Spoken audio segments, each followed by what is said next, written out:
libertarians that are big L from the Libertarian Party and our movement, and then you've got small L libertarians.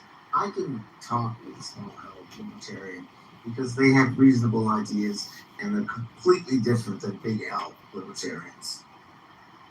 So I think it's interesting that property rights even supersedes free speech, right? If you're in your home right now and you wanted to, have your property respected, you wouldn't allow someone to come in and just start shouting and protesting. It's like what Don Lemon thought he could get away with, raiding that church and protesting and disrupting the church. He's not arrested, that's a violation of their property right. This is also the first that. Oh, sorry. Go ahead, sir. That's all that this is advocating for. It's called non-aggression principle. Don't violate others' property rights. It's essentially. But where has that worked? Where has this libertarian principle worked throughout history? Just like the communists, it doesn't work. It does not work. I'll tell you this. This is the first time I've ever heard it. This is the first time I've ever heard about rights to air. Abby, are you there? Okay, well, I've never heard about rights to air before. That's yes, I'm here, and air rights in New York City. We do it all the time. What building was it? Well, City Corp was the. Steve, from air rights is the same as to your mineral rights. You own out to the high water mark when you're on water. Yeah, but it's Abby, maybe I misunderstood because I specifically brought up. So I have a one-story house, and somebody comes in, buys up property next to me, wants to build a 10-story building. What do I do to avoid that? And he says, well, I have to buy their air rights, so it's not mine. I'm buying their air rights, even though I don't own the property. Is that what he said? That's what he said. He basically said the only way you protect that there's not a high rise next to you is that you buy the air rights of the property up next to you. Otherwise, yes, and so for your example, in your example, you live across the street from the beach. If someone wants to put on, or if they try to put docks on the water, I've never heard that. I can explain a little more depth. Air rights tend to be, at least in Manhattan, tend to be just on commercial real estate, not on residential. What I don't get is how can you? So if the person who bought the property in front of you who wants to build this taller structure, I'm guessing they just bought next to, and you get a certain number of floors per square feet of. So if you have a city block, you get a certain number of floors that you can build, right? A certain number of square feet. If you want to go higher than that, they have to buy the air rights too. Correct. So then you buy someone adjacent to it, you buy their air rights, and then you can cantilever over it or do all sorts of interesting things. So if you look at the pictures of the City Corp building, the one with the big sort of chunk taken out of the side, it sits literally on top of a church that they built over it, and they use these it's kind of really interesting. But the neighbors to that City Corp building don't have the option to buy those air rights, right? They could have, but the City Corp bought the rights. Oh, okay. And the rights are very valuable, by the way, Steve. Usually they go for auctions. But to give some argument to what he's saying, it can get extreme. I mean, obviously, if you live in, for California, you're in a beach community, a gated community, and you're going to have restrictions that are HOA restrictions. Yeah. That was that law that happened in California to be able to build what's it called, the accessory building. ADUs. ADUs. Yeah. And the ADU law was strong. The legislature passed it that it overrode HOAs. So if you paid, $20 million beach view, if someone could build that accessory building in the house in front of you and block part of your view, where it made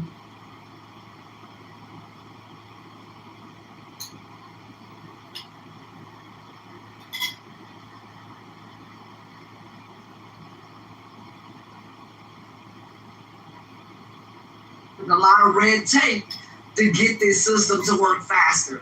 That is what I want. And the companies that, want to hire illegal immigrants. Fuck with each other, we don't fuck around, down, up over here, and we don't play They killing each other in Atlanta. Atlanta is doing the same thing. Sports teams. You're not even from this. Do you see what happened? He's talking about a live strip, though. In 140. Even culture. Maybe I'll do moves on.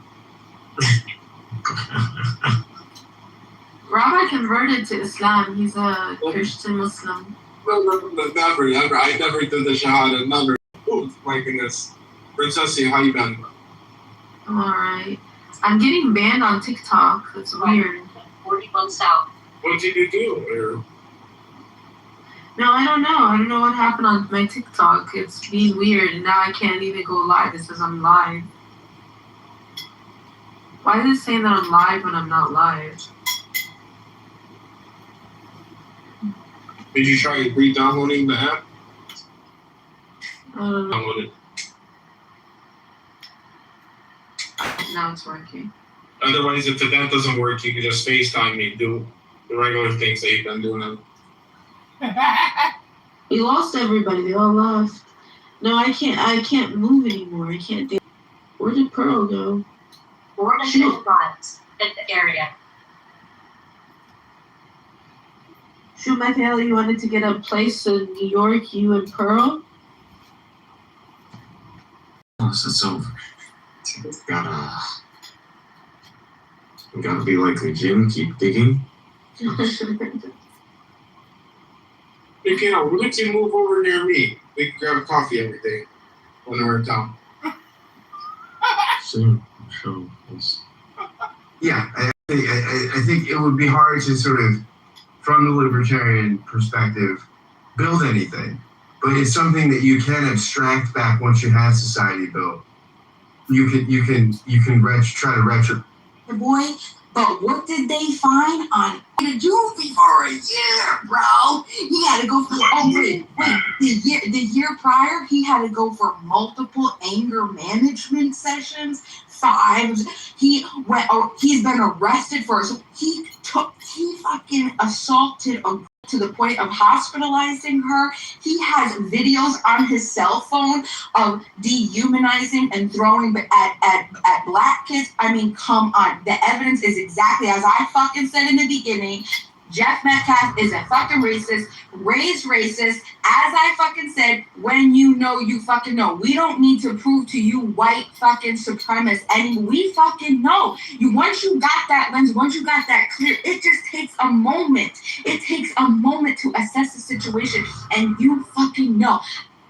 BM, I was really hoping this. I thought you'd come to your senses now this new information has come to light about how, all similar. Carmela was a thug looking for danger, looking for trouble, bloodthirsty with his knife, and now you're doubling down, tripling down. It's just unbelievable. It's even worse than that, because before I was like, shame on you. We can't say Austin was a racist. I said we can't say. I don't think that's what changed, because before that I was looking at just what Austin and what Carmelo did at the time under the tent. I wasn't considering anything else. And anytime, I didn't think that it was racial. At the time, I thought it was just a overly truculent boy fucking trying to bully somebody else. I didn't think that it was racial. But now, fucking racial, absolutely. He's a woman beater, too. He's a woman beater.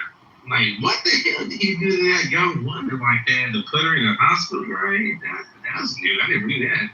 Thank you, Dima. Damn, that shit is crazy. In a juvie institution for a year? Wow. Wow, that is crazy. That's what it happened. The things he wrote was KKK, kill all black people. Wow.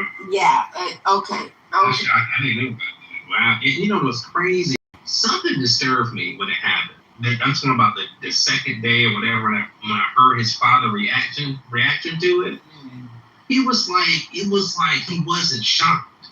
Like, he was not like, he felt like his son did something wrong, and he ended up dying because he was attacking somebody. That's what I felt from the Metcalf father when it happened. So now I understand why. So the things that Bima is saying versus the news article that I've read, can maybe you pin a link? Because I am a little confused with what is being to a certain extent. But I belief about structural white racism and these white racist assholes. I don't know any white racist assholes on this app. Like Pepe is about as retarded as it gets. There was one guy here, a fucking trucker loser Nazi. He's gone. There are no white racists. You live in a delusion. I am here to bring you back to reality, to rationality. Black people are more racist than white people. I don't know any racist white people. I know a lot of racist black people. This app is full of racist black people. Hundreds of racist black people. Like you. Maybe you. The point is, thank you for creating this room. And I hope everybody has a great Thursday night. You may not like me. I may not like you. It doesn't matter. But I'm live streaming you all to YouTube. And I pray you guys have a great night. Health, wealth, peace of mind, happiness, and strength. Improve your lives. You know, take personal responsibility. If Mr. What's-his-face, blackface Christian guy was here, he would say none of you accept personal responsibility for anything. Hello?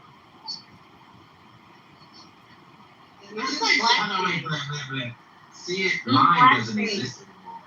Lying doesn't exist anymore because I said so. It's not real. People don't lie anymore. Brother, and people do effed up things. That's the world that we live in. They're going to be racist, they liars, they cheat, they kill. I mean, the fact that people try to act like something doesn't exist because they have their head in the sand is hilarious. It's face reality. That's what humans do. Humans been at war with each other. We blow each other up because we don't like another person from another country in the same race. This is crazy, man. But of course, these type of people exist. But again, if everything what Bima said about the Metcalf brothers is true, I mean, man, he's gonna walk. He's gonna walk free from this thing. We can only hope. We can only hope. Free mama. That's pretty bad. They put all that racist stuff. They wrote it. Why for him saying anything racist is the penalty death? Free Carmelo? No, fucking fry him. Well, but my thing is, yeah, it's terrible. It's terrible that if the Metcalf brothers did say all that stuff and do all that stuff, yes, that's terrible. But my thing is, what does things they did in the past that has nothing to do with the case, what does it have to do with that case? That's what I'm trying to figure out. It has nothing to do with the case. It shows motivation. It shows motivation and intent. That's what it shows. Why did he commit a crime against Carmelo? Just think about it. But the case about Carmelo Anthony and Austin Metcalf was degree of force utilized. It had nothing to do with the fact of, yes, everybody agrees Austin Metcalf shouldn't have touched Carmelo Anthony. No doubt about it. But somebody through the chest because they grab your arm or they do a gentle bump on you. That is no more. You can try to justify it, and as far as all the claims that are being made, what's funny about it is they're being just, but what's ironic is there's actually no official report. And why, I have one more further, why didn't the defense bring all of this up during the trial? Because that was the whole point. That's what they're hoping the retrial. Why they're asking for the retrial, because of the gentleman's agreement.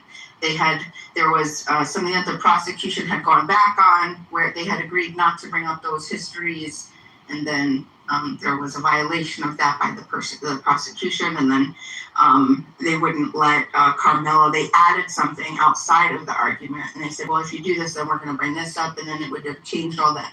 The time evidence, the time, everything. So, Bima, you're so heavily invested in all of this. Would you want to free Mangione as well, Bima? Should we free Mangione, Bima? as well as Carmelo cotton candy. I mean Carmelo marshmallow. Does it list that is the major primary reason that they're asking for the retrial? Again, Because of the primary. Did you read the motion? So citing an elementary altercation. Did you read the motion? Yes, I have. Okay, So citing an elementary altercation has no bearing on the court. That wasn't. That was. I'm not gonna argue it. Again, I'm just just everybody read the motion. Yeah, I read the motion. And he'll probably still go to jail for 35 fucking years. He should have got the death penalty. Okay, that's ridiculous. Why?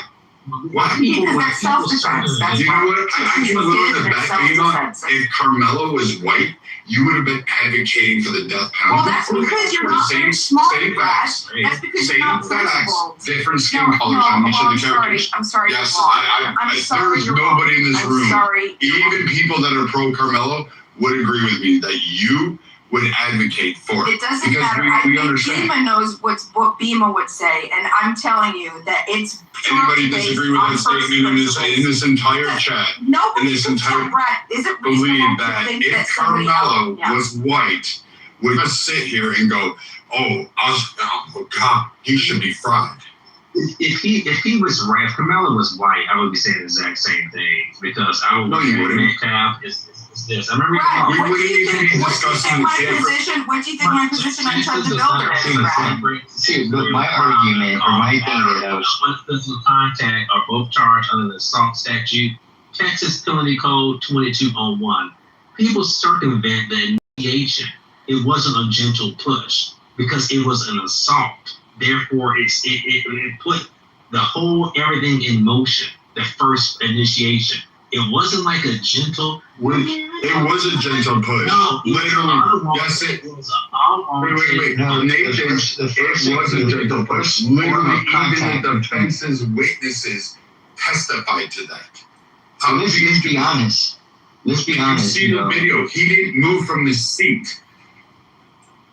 So where they're getting from, again, I can't wait till this kid is getting fucked in the shower. See, I'm like, that's just ridiculous. I mean, like, Why? you're angry. I'll tell you why. Because you're I'm not angry. What I'm angry about is saying retarded people that are saying fucking sitting there stuff- advocating okay. for a kid who committed murder. You're like, oh, in 4th grade elementary school, he said some racial slurs. He defended He did himself. this shit. He Like, was who sitting. gives a fuck? You were right, Brad. He was sitting the entire time. Everybody, he was sitting.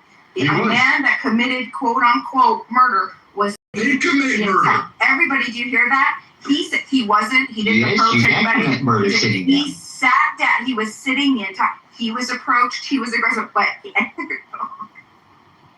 Well, see, my thing is my argument is that okay, so he had a group of people that approached him and told him multiple times, even his own witness agreed, saying that he was told multiple times to leave.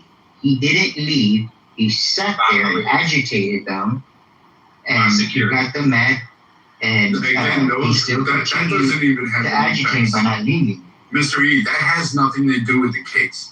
The case is about the degree of physical force used by Carmelo Anthony in response. I'm getting to that, Viking, because But none of this bullshit actually has anything to do with the case, which is why people who are like Bima are just ridiculous retarded. You're gonna bring up a kid's elementary fucking thing, but yeah, this is why he should be murdered. You know what? I'll tell you what. So the next time some of you say something on Clubhouse, should you be murdered? Is that the standard? Okay, so just for clarity, nobody is suggesting that anybody should be murdered. What we are advocating for is for everybody to be able to defend themselves without having to be obviously called murder. For us to be forced to offer severe protection to aggressors. So, Bima, I believe you. Everybody has a right to defend themselves, but everybody should have the. One mic on my nigga Squirrel, man. Y'all in here repeating the same shit. Y'all in here saying common sense fucking talking points. Let me ask Viking a fucking question. Viking, understand. Carmelo definitely didn't have the right to stab that boy. But you, Carmelo stabbed him to death, bro. Like I can. I'm listening to what you saying, bro. It's not like Carmelo violently stabbed his fucking boy repeatedly. You know what I'm saying? He poked the nigga and he fucking died. Sorry, but that's clearly a self-defense. Fuck you. I done been stabbed and I've stabbed niggas. Okay? Alright? And when you stab somebody, bro, alright, a murderer, you stabbing them repeatedly. Okay, that calls for the death penalty. Okay? But he poked him a little too high, whatever, and the boy bled the fuck out. Okay? Maybe he should keep his fucking hands to his goddamn self. And his buddy shouldn't be. Because if I got a bunch of white boys hovering over me and I'm by myself, somebody's getting fucking stabbed. And that's just black guys. And I know your white ass. If 4 black motherfuckers if 4 black motherfuckers was hovering around you, if you got Why would I stab 4 black guys hovering around? Brother, if you have 4 black motherfuckers being aggressive coming at you, and one's really coming at you, if you got a knife on you, you bet your white ass he's getting fucking stabbed. Okay. So is he going to punch me? Is he going to put my body in harm? Let me say this. I repeat this. Carmelo did not mean to kill that boy. Doesn't matter if that part doesn't matter. A group of fucking white boys. It wasn't even a group. It was one fucking kid. It was one-on-one. You can see the video. It was a few of them. No, it wasn't. It was one fucking kid, and every 21 witnesses testified to that.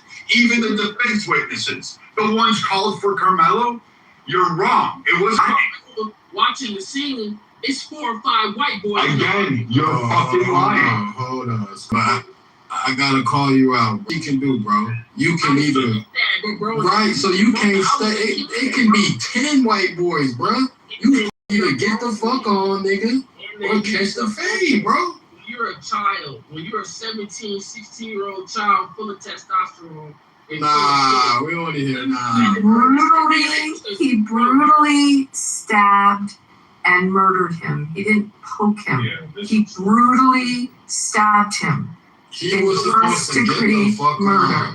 Do you understand the difference? And he would not have taken the stand, by the way, Bima, by the way, Bima, I don't think he would have taken the stand anyway, just based on that he probably would not have been a good witness.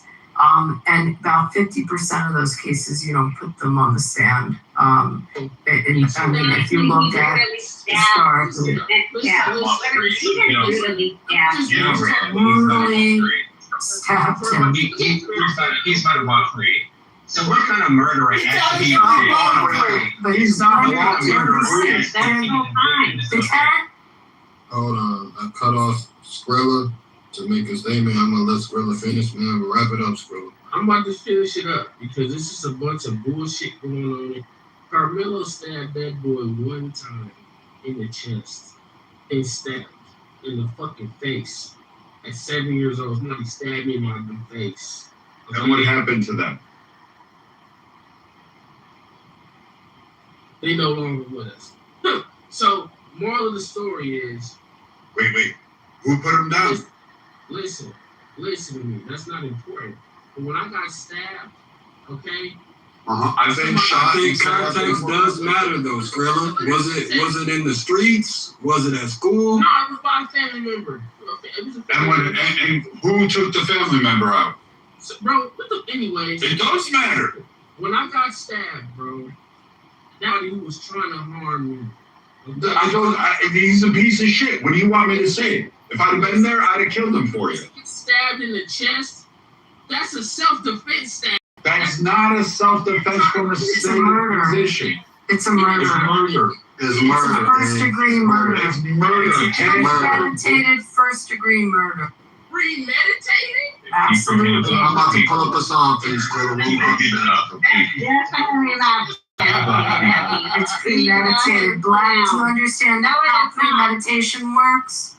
Yeah, I have a question. To have In Texas, that is premeditated. One second. I don't understand a story to go kill that guy. You don't understand It's not a premeditation. story. You're planning the story. The degree of force and the use of the weapon is premeditation. Premeditation.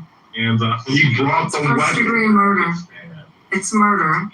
He brings the weapon to the school. Wait, hold on. Black. He brings the weapon to school. First and foremost, it's simple. Then you know what? Take fucking accountability. If it's as simple as that, oh, you touch me, I'm gonna fucking stab your arm. Then your ass is getting butt up in the shower. You belong to Bruce or fucking whatever. Maybe you can become Caitlyn Jenner in the fucking showers, and you can be that bitch boy.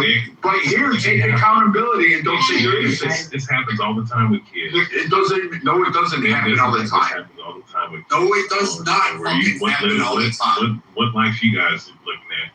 Dude, it does not happen all the time. Especially And the perpetrators are sitting in jail. Kids stopping kids doesn't happen. School, all kids from all fucking ages. You are fucking retarded, dude. Like, No, I'm you retarded. I would, you would be about the same Never heard of kids stabbing kids.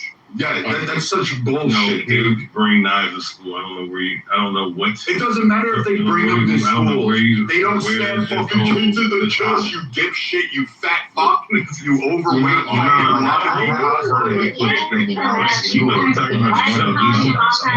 Like that. Why? This is Rihanna. This motherfucker who cries all the fucking time. Brad thinks I'll ping Jazzy in here and Shy, and you can listen to them go off on him and see how he really is. And they're not going to do anything. They're going to sit up here. They want to argue. No, this guy just doesn't shut up and say dumb shit. Thank you. Motherfucker's leaving.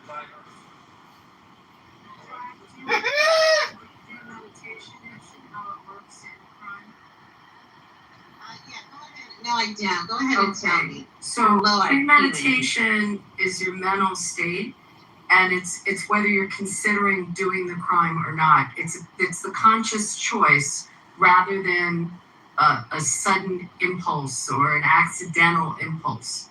And that's the concept. That's a legal concept of premeditation. You can form premeditation in seconds. It doesn't take. You don't have to have an hour, or even you can in a very short period of time make that conscious choice to commit the crime. And that's why he was convicted of first degree murder. It's not an act of passion, which sometimes would mitigate the murder if you caught your spouse in bed with someone, which is, can I finish without this idiot? Let have you finish. Black, do you understand what I'm saying? You can look this up, but when you study the how crimes work and your mens rea to commit the crime, and you look at the levels of what your thought process is, that's where you rank a murder. So when it would be an act of passion would be when it's an impulse, and that's a different type of murder. He was not convicted of that, and his conscious choice was to commit the crime at the time. That's how it's viewed. And by all means, go Google or premeditate. So I have one question. First of all, welcome everybody. Make sure that you give Matt. I'd like to hear what everybody thinks about this new update with this information. We got a bunch of new people here. We have Infinite. We have Mr. E. Make sure you turn in your pink tickets. Just give us your thoughts on this. What do you say? Everybody up to that? Yeah? Yeah. It's a new. No. What exactly is the new information? I've got something to say after this. Okay, so Abby, I just have a question before we continue. When we're talking about the mens rea, we're talking about murder, we're talking about intent, we're talking about premeditation, specifically, what is the element?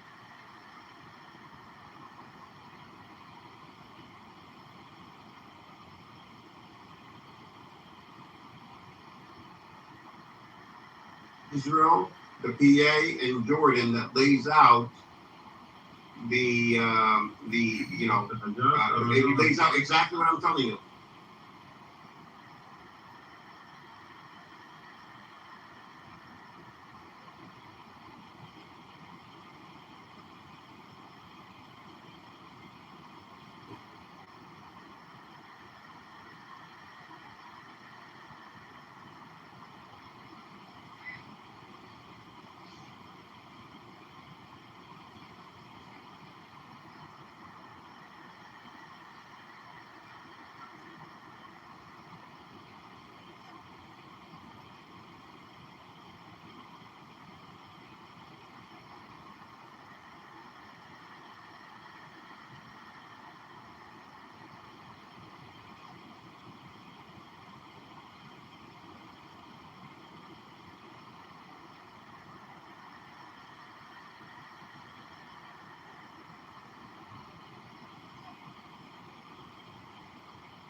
The woman was in imminent fear of her life, and could show and could testify that fear. And that's always going to be a fact-based analysis that a jury is going to do, and they're going to hear the fact pattern and also, where that occurred, what state it occurred, and what the law is in that state.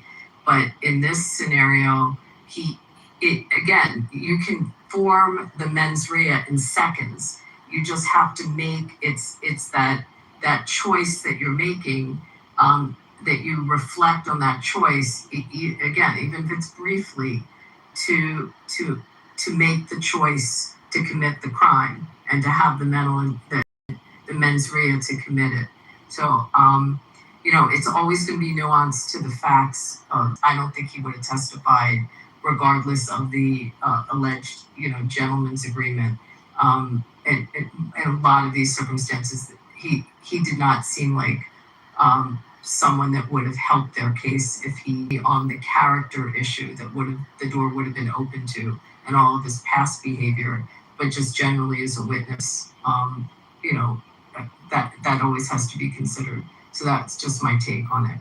So thank you, Abby, I appreciate it. So just to be clear, so you're saying that proportionality is what is going to differentiate whether somebody's defending themselves or they intend to actually want to murder somebody? No, so I said in this case, the proportionality is very important because if you argue self-defense, then the proportionality has to be looked at. But I believe the judge gave instructions on the self-defense. Don't you think they still submit your scene? Continue, I apologize. I think the judge did, in his jury instructions, give the self-defense argument to the jury. I thought that he did. I have to read it again. I think that was something that was questioned, whether he had to give that instruction or not, and I think he did. But again, it's even if it's in seconds that he made the conscious choice to commit the crime, and the amount of proportionality is what you look at in this one. Right, and so what I'm trying to figure out is if they decided that it was murder, they're saying that in that moment, in those split seconds, right before he decided to stab Austin Metcalf, he became intentional with I want to stab him because I want him to die, versus I'm going to stab him to get away from him because he's attacking me. And what I'm asking, what I'm trying to figure out to make clear is in that moment, how do we? What evidence? And you're relying on facts not in evidence, facts not presented. The case is out that he was not attacked. He was approached. He was pushed. There were multiple different was he in fear of his life of how he was being approached and pushed. He was being overly near, and he was pushed once, and he stabbed somebody. Sure. Well, you know what? Guess Guess what? Somebody who just had shoulder surgery a couple months before and has Still doesn't give the right. and has epilepsy. I'm not saying give the right. I'm not saying give the right. I'm saying how are you? Hold on. I'm not saying give the right. I'm saying It has how nothing to do with the case. Hold on.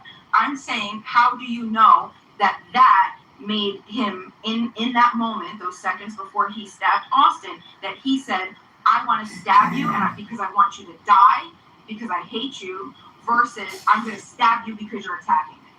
Or the fact that he said, come on and find out, and hot motherfucker, is basically what he said to the other kid. So clearly his shoulder wasn't bothering him. Clearly he wasn't in fear. Clearly he was looking for the aggressor. But none of what you said is actually fucking evidence against the proportionality that he and the claim of self-defense. Again, you're adding shit that is not relevant, not part of the trial, not corroborated, nor any of the witnesses on the defense's side. Fuck the prosecution. The defense's witnesses don't corroborate your own bullshit.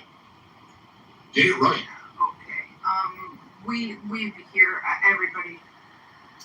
See, Brett, you gotta realize that Bima believes that we live in a structural white racist society, and if every day you're not fighting the structural white racism, you are part of the problem.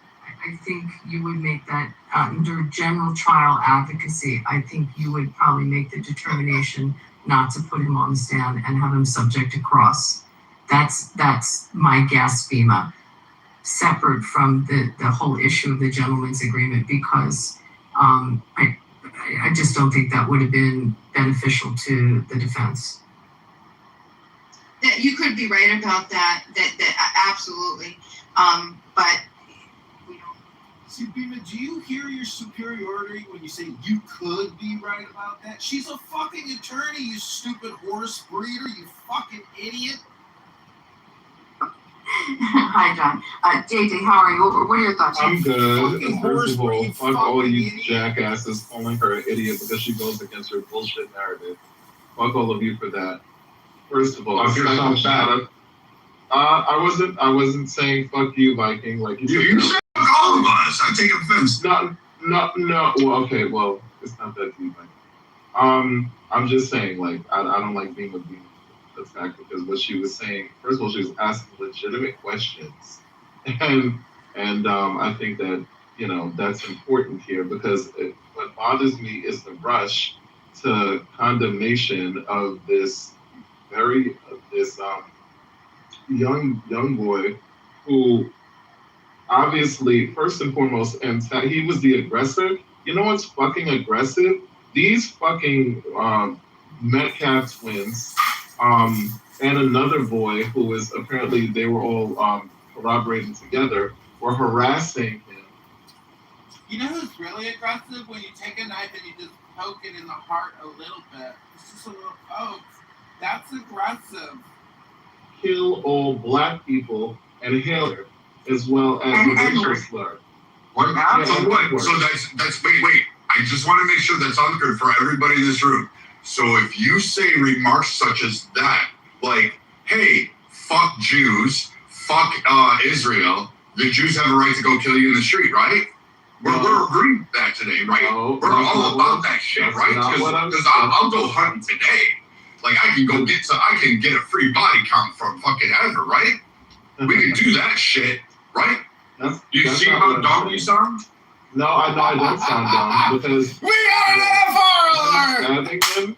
has been detected. Which is the whole reason why Bima was asking those questions, because you're assuming intent. And It's not intent, it's proportionality of force. That's what he was convicted of. So proportionality of force, I like how, let's keep that same energy with Renee Good and Alex Freddie and these fucking It's pretty good. You're going to get fucked up if you go interfere with a federal investigation. It's a complete different case. It's a completely different case. When you call interference, I call First Amendment. I call using your car to block federal agents is a crime. That's not true. Yes, it is. It's not. You're stopping them from doing their job. Even if it it was, to what Brad was just saying. Keep the facts on this case. Hold on, Abby. Even if it was, the point that I was, first of all, I was speaking to Brad's argument, that we're talking about proportionality and escalation of force. That was the intention of me bringing up Renee Good and Alex Reddy, because even if they did commit crimes or blocking a federal agent, blocking a federal agent committing a crime, it is comparable because they pushed him. They pushed him or one person? Was it they or was it one? Y'all is so. Yeah. Those are two different crimes. So it has nothing to do with each other. They have very, very strong laws, especially to the criticism of them, because we're talking about the escalation of force. So aiding and assisting a criminal is the same thing as a young kid stabbing another young kid in the chest. So he just stabbed them out of nowhere? No, he didn't do that. He was pushed. He may have antagonized him. He has a First Amendment right. It doesn't have a First Amendment right to murder. And then he was pushed, which is an assault, unconsented. He was assaulted. You murdered someone Maybe first of all, there were two of them against him. He didn't know. There was one. There was one. Look at the video.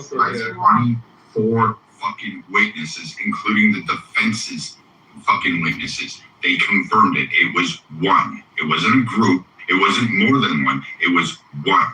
Okay, what was the size difference Someone of this put one? it in the Size chat. difference has irrelevance. It does not It make does not relevant. So if someone bangs on your car, someone put this in the chat. If someone bangs on your car, you have the right then, based on your logic, to plow your car into them and run them over if they bang on your car? That's not what happened. Yeah, well, that's based on your facts. That's what you're saying. Not based on Use disproportional force because someone banging on a car is a battery. It's not any different than pushing at someone. It's a battery.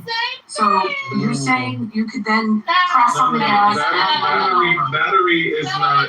It is a battery to touch something. No, you're absolutely wrong, JJ. I'm sorry. See, Black Girl, Mr. E, I just want you to listen to this NFR and just realize that some people accept no personal responsibility. All they want to do is be gay and deflect and be obnoxious. I don't care how you orgasm. If you want to suck a dick or put a dick in a booty hole, vice versa. That's your choice. I don't care about homosexual behavior. Black Girl, I'm just trying to make the point that I'm not being, homophobic. I am highly annoying person phobic, or a chap phobic, which is super highly annoying person phobic. I do not like highly annoying people. I am willing to listen to this person here on Clownhouse and live stream him on YouTube. But in the real world, I would not engage with this person and I would run away. When they're in their car, look it up. Oh, when they're in their car. That's different. So then you're in your car and you press on the gas and you run them over. That's what you're saying. They didn't run well, that's not what they did. You are a sick individual. I am. Excuse me. Tell me where you studied football. You're getting like triple team right now, or niggas just gonna have to come back to you. Yeah, no, it's all good. I basically the whole point I'm making is that we got to keep the same energy in terms of excessive force. If you're gonna say that somebody can. I love that energy, girl. You bring such great energy, girl. It's convicted of excessive force. I love that energy, girl. I hope you bring that energy when we go out on our first date, girl. No, he was, first and foremost, he was attacked. Okay, he was pushed. He was physically violated and assaulted. You have no idea. Clearly, there was an issue with these people, so you have no idea what kind of threats were said to him, first of all. Do I feel like he should have used We actually do. We are aware of what was stated because we had 25 fucking witnesses. 25 witnesses that could be biased. Like that doesn't mean we don't know what was said before that. This is just one of day. them happened to You're be judging the ones on the defense side happen to be biased. They seem to be advocating for the defense. So if they were the defense's witnesses, you can't say they were biased because the defense put them on the stand. Right, but what I'm saying, Brad, what I'm saying is you're bringing up the issue of what happened in that moment. What I'm saying is clearly there's a history well before this moment, and there could have been several things that were said to this boy that would make him feel like this encounter, he was fearful enough where he felt like he needed to protect himself. You might have been talking shit because you know how boys do it, guys do it, whatever. Okay, I can't listen anymore. I've had my limitations, my reservoir of listening to that person has reached its limits. Mr. E, welcome to the Carmelo house. Thank you. How you doing? I've been better. I hear you. But I want you to listen to a new song. I apologize, Mr. E. Quickly, go ahead. Say what you want to say. I was just saying, everything at least to know us and get where people think that because someone pushy, that constitutes you gives you the right to stab someone just because they push you. You're 100% right. I mean, imagine being at the library, you're trying to get out, and somebody walks by you and pushes you. Does that give you the right to pull a knife out at the library and, just poke them a little in the heart to defend yourself? No. That's illegal. Illegal. It doesn't matter how gay you sound. If you're a black man posing as a woman and you want to talk about Austin. Fucking racist Austin all night long. And Carmelo. Ooh, that naughty boy all night long. Well, it's a show. You got to realize you're being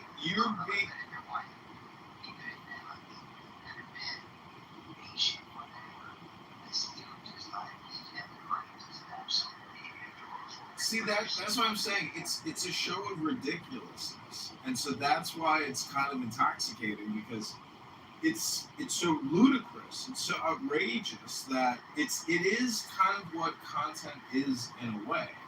That room right now is a very good example of what you could call like premium quality content because it's controversial. Anything better to do at 11 o'clock on a Thursday night unless you're out with a beautiful woman. What I'm trying to tell you right now, Mr. E, is I'm going to play a song. Nobody reading a book in that room. That's what I'm saying. It's your choice on how you want to spend your life. I want to educate myself. I like music. I'm about to play you a new song I created. I hope you like it. Hello?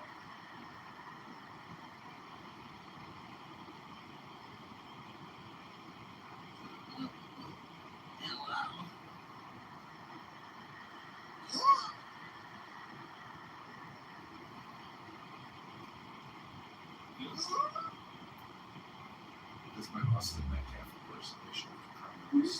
It's like, what happened? What did you just do to me? You stabbed me in the heart. How could you? All I wanted to do was push you. I didn't want to die. See, that's the thing nobody talks about is Austin Metcalf's strategy for survival. Like, he was not prepared to survive a possible knife attack. Kind of shows you about situational awareness. And I respond. You don't get to tell me how to respond because I don't know what you're capable of. I don't even know if you have a weapon on you. So that's another good example of like Clubhouse ridiculous.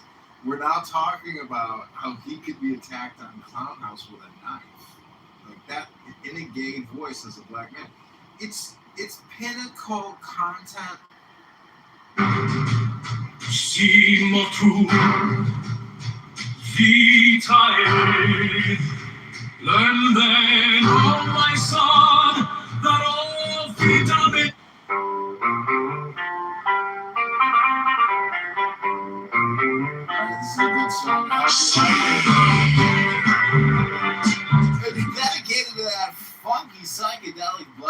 University, Carmelo Anthony, whose girlfriend called the police on him for stalking and he wanted to drink blood. He got what he was looking for. I give you the Carmelo Anthony Austin Metcalf Band! The difference of two equalities, or, and thou wilt, as the divorce of Hewitt and Hadith. So therefore, every marriage dissolveth a more material, and createth a less material comforts. And this is our way of love, rising ever from ecstasy to ecstasy, so that all hard violence, that is to say, all consciousness, is the spiritual orgasm of a passion between two roles of opposites. Thus light and heat presents from their lineage of hydrogen and oxygen, love from that of man and woman, the analog ecstasy from that of the ego and the non-ego. But be thou well grounded in this thesis corollary, that one or two such marriages do but destroy for a time the exacerbated complex to the loss of. But this once accomplished, that particular complex is destroyed or sublimated forever et immortis.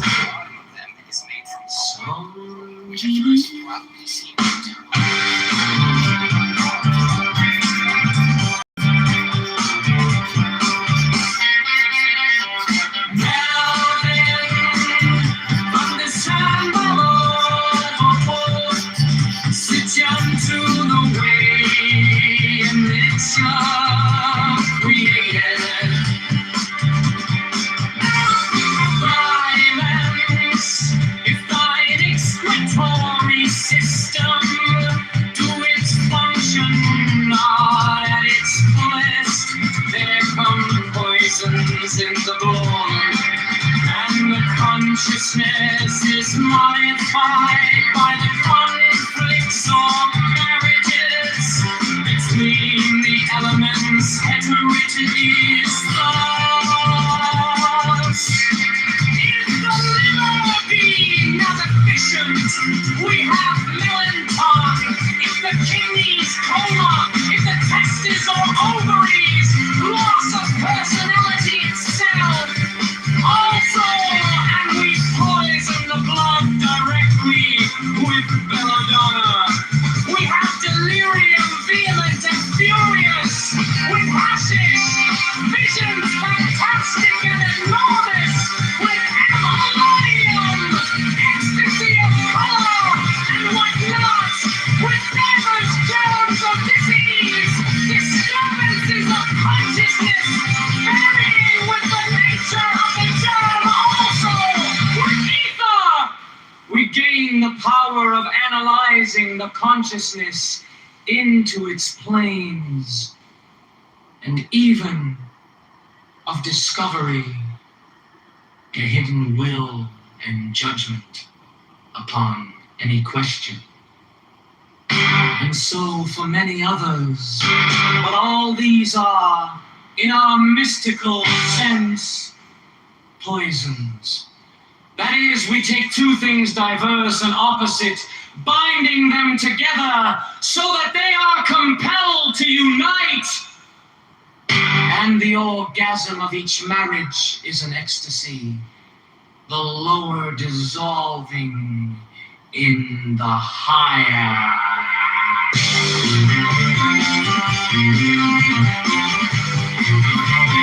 Yes or no?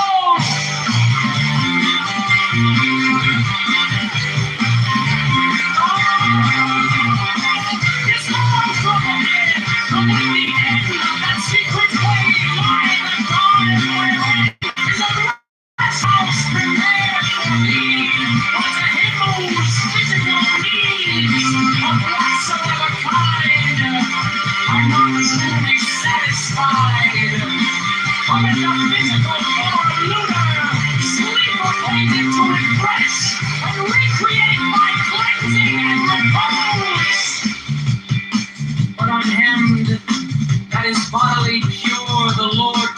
with a solar or lucid sleep, where remove images of pure light fashioned by the true will. And this is called by the Kabbalists the sleep of Shalom. And of this doth also Porphyry make and Cicero, with many other wise men of all time, compare, O my son, with this doctrine, that which was taught thee in the century of the Gnosis concerning the death of the righteous and life over.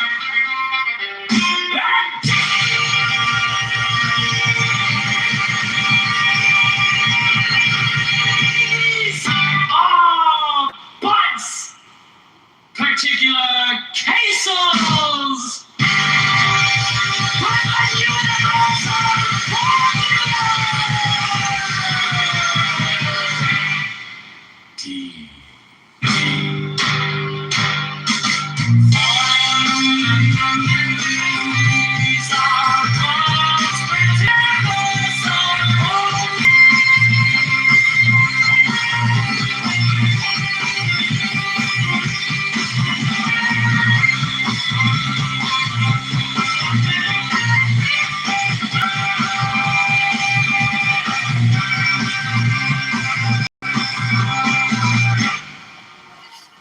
My son.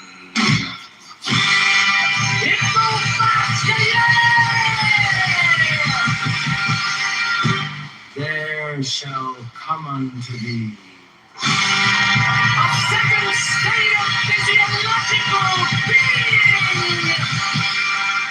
being, in which is a delight.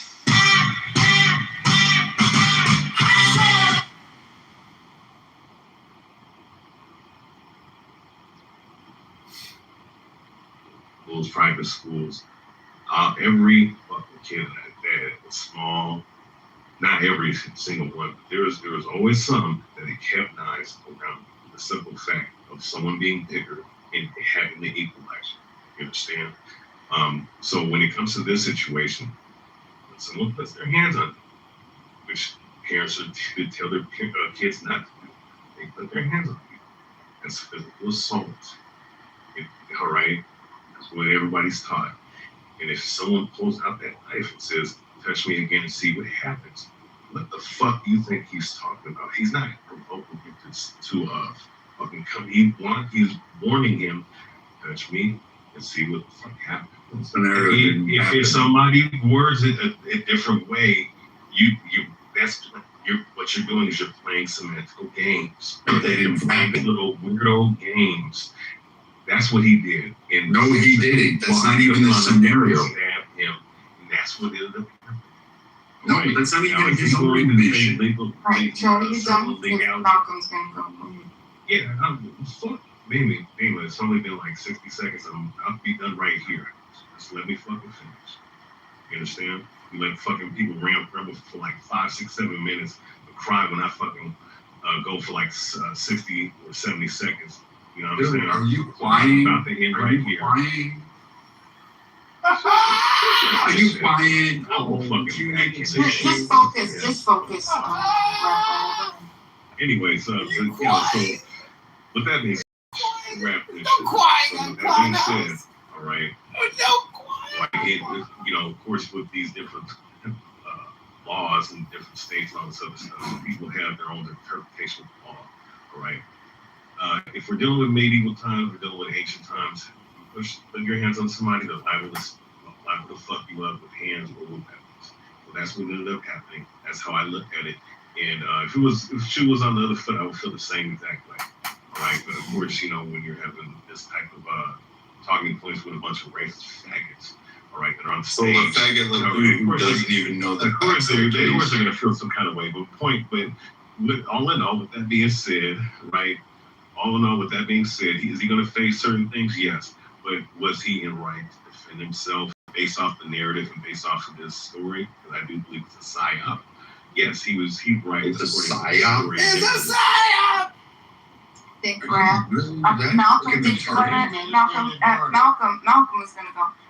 Malcolm? Yeah. So it's like, what's his name said, Char or whatever, right? Like I said, it's like, let's say I'm walking, right? And I went inside a restaurant. And the person right there tells me, leave, get out, right? And he's just eating there. He doesn't own the restaurant. If an owner comes and tells me leave, I'll leave. But Austin doesn't even own the field or none of that. He came and told him leave. Why would he do that? And like he said, he's not escalating the fight. He told him, he's giving him a warning. He told him, bro, I don't want to hurt you. I have a weapon on me. Please leave me alone, I'm scared.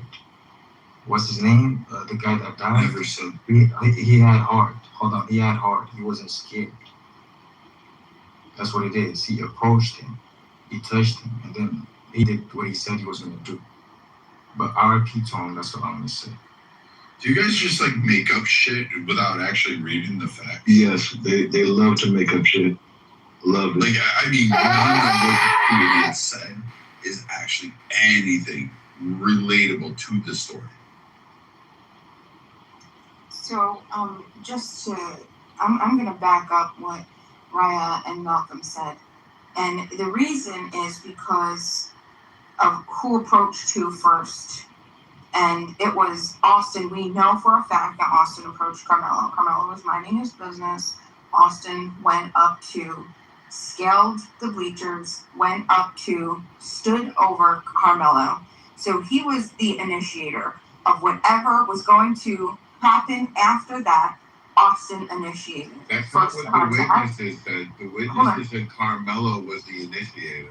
Well, we know that that's not the case because when we watched the video and we listened, it was Austin who moved towards Carmelo and went over to Carmelo. So we don't know, and this is the thing. What I will say is that we don't know exactly what was said in the timeline. It was said. What it was Austin said to Carmelo to have Carmelo respond the way that he responded. Plenty of testimony about that. There were lots of people around.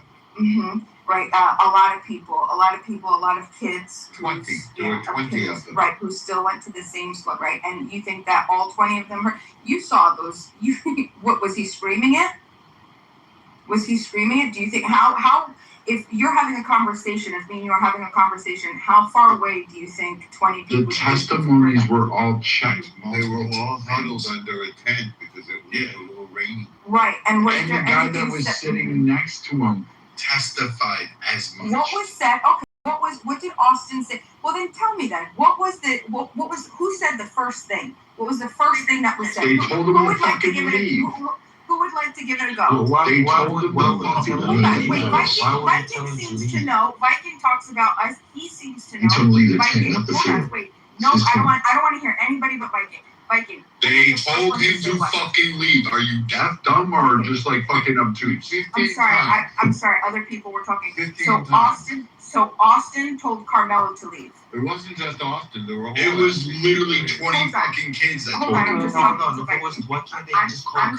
I'm just talking about Austin. What Austin Because said there to was Carmelo. four. You don't need to call Okay, us up. right? Because everybody did interact with Carmelo. Remember, your argument is that it was only between Austin and Carmelo. That only That's not the Austin case. approached Carmelo. That's Oh, not there were the more. case. There were more people that approached Carmelo than just Austin. There were people. They all standing told around. him to leave when he They came to the asked him to tent. leave. And again, that is irrelevant They all to the told him to proportion leave. of Okay. force. Well, that's interesting because just a few moments ago you were saying that only Austin went over to Carmelo. Only Austin went over to Carmelo. You're trying to conflate shit. You don't even know the So facts. there was only one person.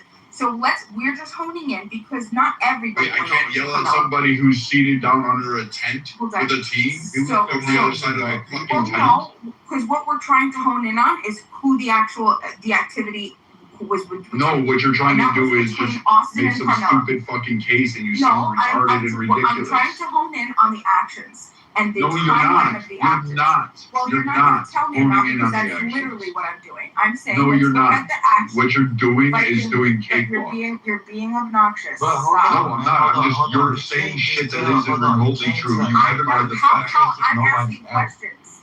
how am I saying things that I'm not asking you to tell me and you're not answering? Why aren't you You know, answering? the easy way is to hold look on, I at want the evidence, Viking. look at the I want evidence Viking that to was answer. The introduced reason in why the Viking court, won't FEMA. answer I is have been because he fucking doesn't know answering you himself. fucking Okay, baloney then let's go fucking back and whale. You forth. Then fucking let's bullshit. relax. Dude, no You matter how look much at you the fucking evidence suck that up, was don't black men introduced fucking into fuck the you. court. When multiple people No talk, one wants to it's fuck you in difficult. the ass. They All give that you I a want to breath, do like is get you to give the you timeline. give it a breath. Exactly. You lie. You can't make up your own fucking narrative and try to attribute it. And then you think you sound smart and you don't. Well, all right. If anybody is under the belief that I'm trying to sound smart, you could just throw that out. Okay, that's the first thing. But what I'm trying to do is what I'm trying to do is it's weird that people try to think. I mean, like, I don't know why somebody would go to that. But what I'm trying to hone in on is the actual back and forth and the progression of activity between Austin specifically and Carmelo specifically. So what I'm asking, because everybody's saying that we don't have the information, we're not using, I'm asking the person who's been claiming that we don't. You don't shut up and you're not listening. Austin's the only one that approached I'm asking questions. Again, fucking a bunch of people told him to leave. Right, but I'm Nobody asking. approached him. Austin You did. understand? I Again, understand you that. didn't even read the reports. See, the thing is that he doesn't. Brad doesn't listen. I understand that there were multiple people talking, but we are trying to hone in on specifically what happened between Austin and Carmelo alone, because only Austin and Carmelo were in the altercation. And we know that because Brad has been saying it the entire time, that it was only one person that went to Carmelo and touched Carmelo. Okay, so what I'm trying to do is I'm trying to backtrack to start with a timeline. So we have You're not even adding anything of value. God. Like, you'd be better off just sucking your the horse's reason that cock. I can't add value is because I mean, at this point in time, you're not saying anything. So does anybody? I'm asking questions and I'm trying to be clever. Elnormo, do you know the timeline? I want to read it. She doesn't know, and she would you read the court evidence? Abby, do you know? Would you share it with us? I trust you, Abby. What I would do is I would look at the witness testimonies that were also witnesses that were properly impeached and vetted. So, and look at the cross-examination of those witnesses, read the testimony. You can't go by what just conjecture is. There's actual evidence that got introduced in the court by eyewitness testimonies that were under oath. Your view of a video without full, understanding all of the specifics of the video, it's probably better evidence to hear the eyewitness testimony. I would rely on that. And that's what you should be looking at, not what you think maybe was said, but in fact what the witnesses corroborated. That's how I would look at it. Corroborated. You are, and she doesn't have to do that to form a conclusion. That is. I think the biggest problem is that you keep pulling at like each end of this argument to make this happen. He didn't have the justification to be where he was to make sense of it. I'm not saying that he has to legally justify himself, but I'm saying all his actions tell the story. You were there under their tent. They asked you to move. You didn't. You was there by yourself. And you wasn't with your team or anybody else, right? You had a knife on you that you can't justify to this day why you had it there. Like, there's just so many fucking flaws in his premise that it's hard to entertain that anything he did was justifiable right there. That's why you don't approach anybody. What do you mean to my Metcalf approaching or him? Because the logic would be that he was in the outnumber. He should have just went to where it was safest. If he's so scared, then went to enemy territory and start talking shit. That's not logical. He wasn't scared at first. He was trying to avoid the rain. So why was he there, Malcolm? Make sense of that, to avoid the rain, right? And then I was saying, hold on. He came and told him to leave. He doesn't have the right to tell him to leave. You can't tell anybody. You can't. He's not the coach. You can't just leave. He's not the coach. He's not a cop. That's so irrelevant. What's his name? It's irrelevant. He was supposed to call the cops.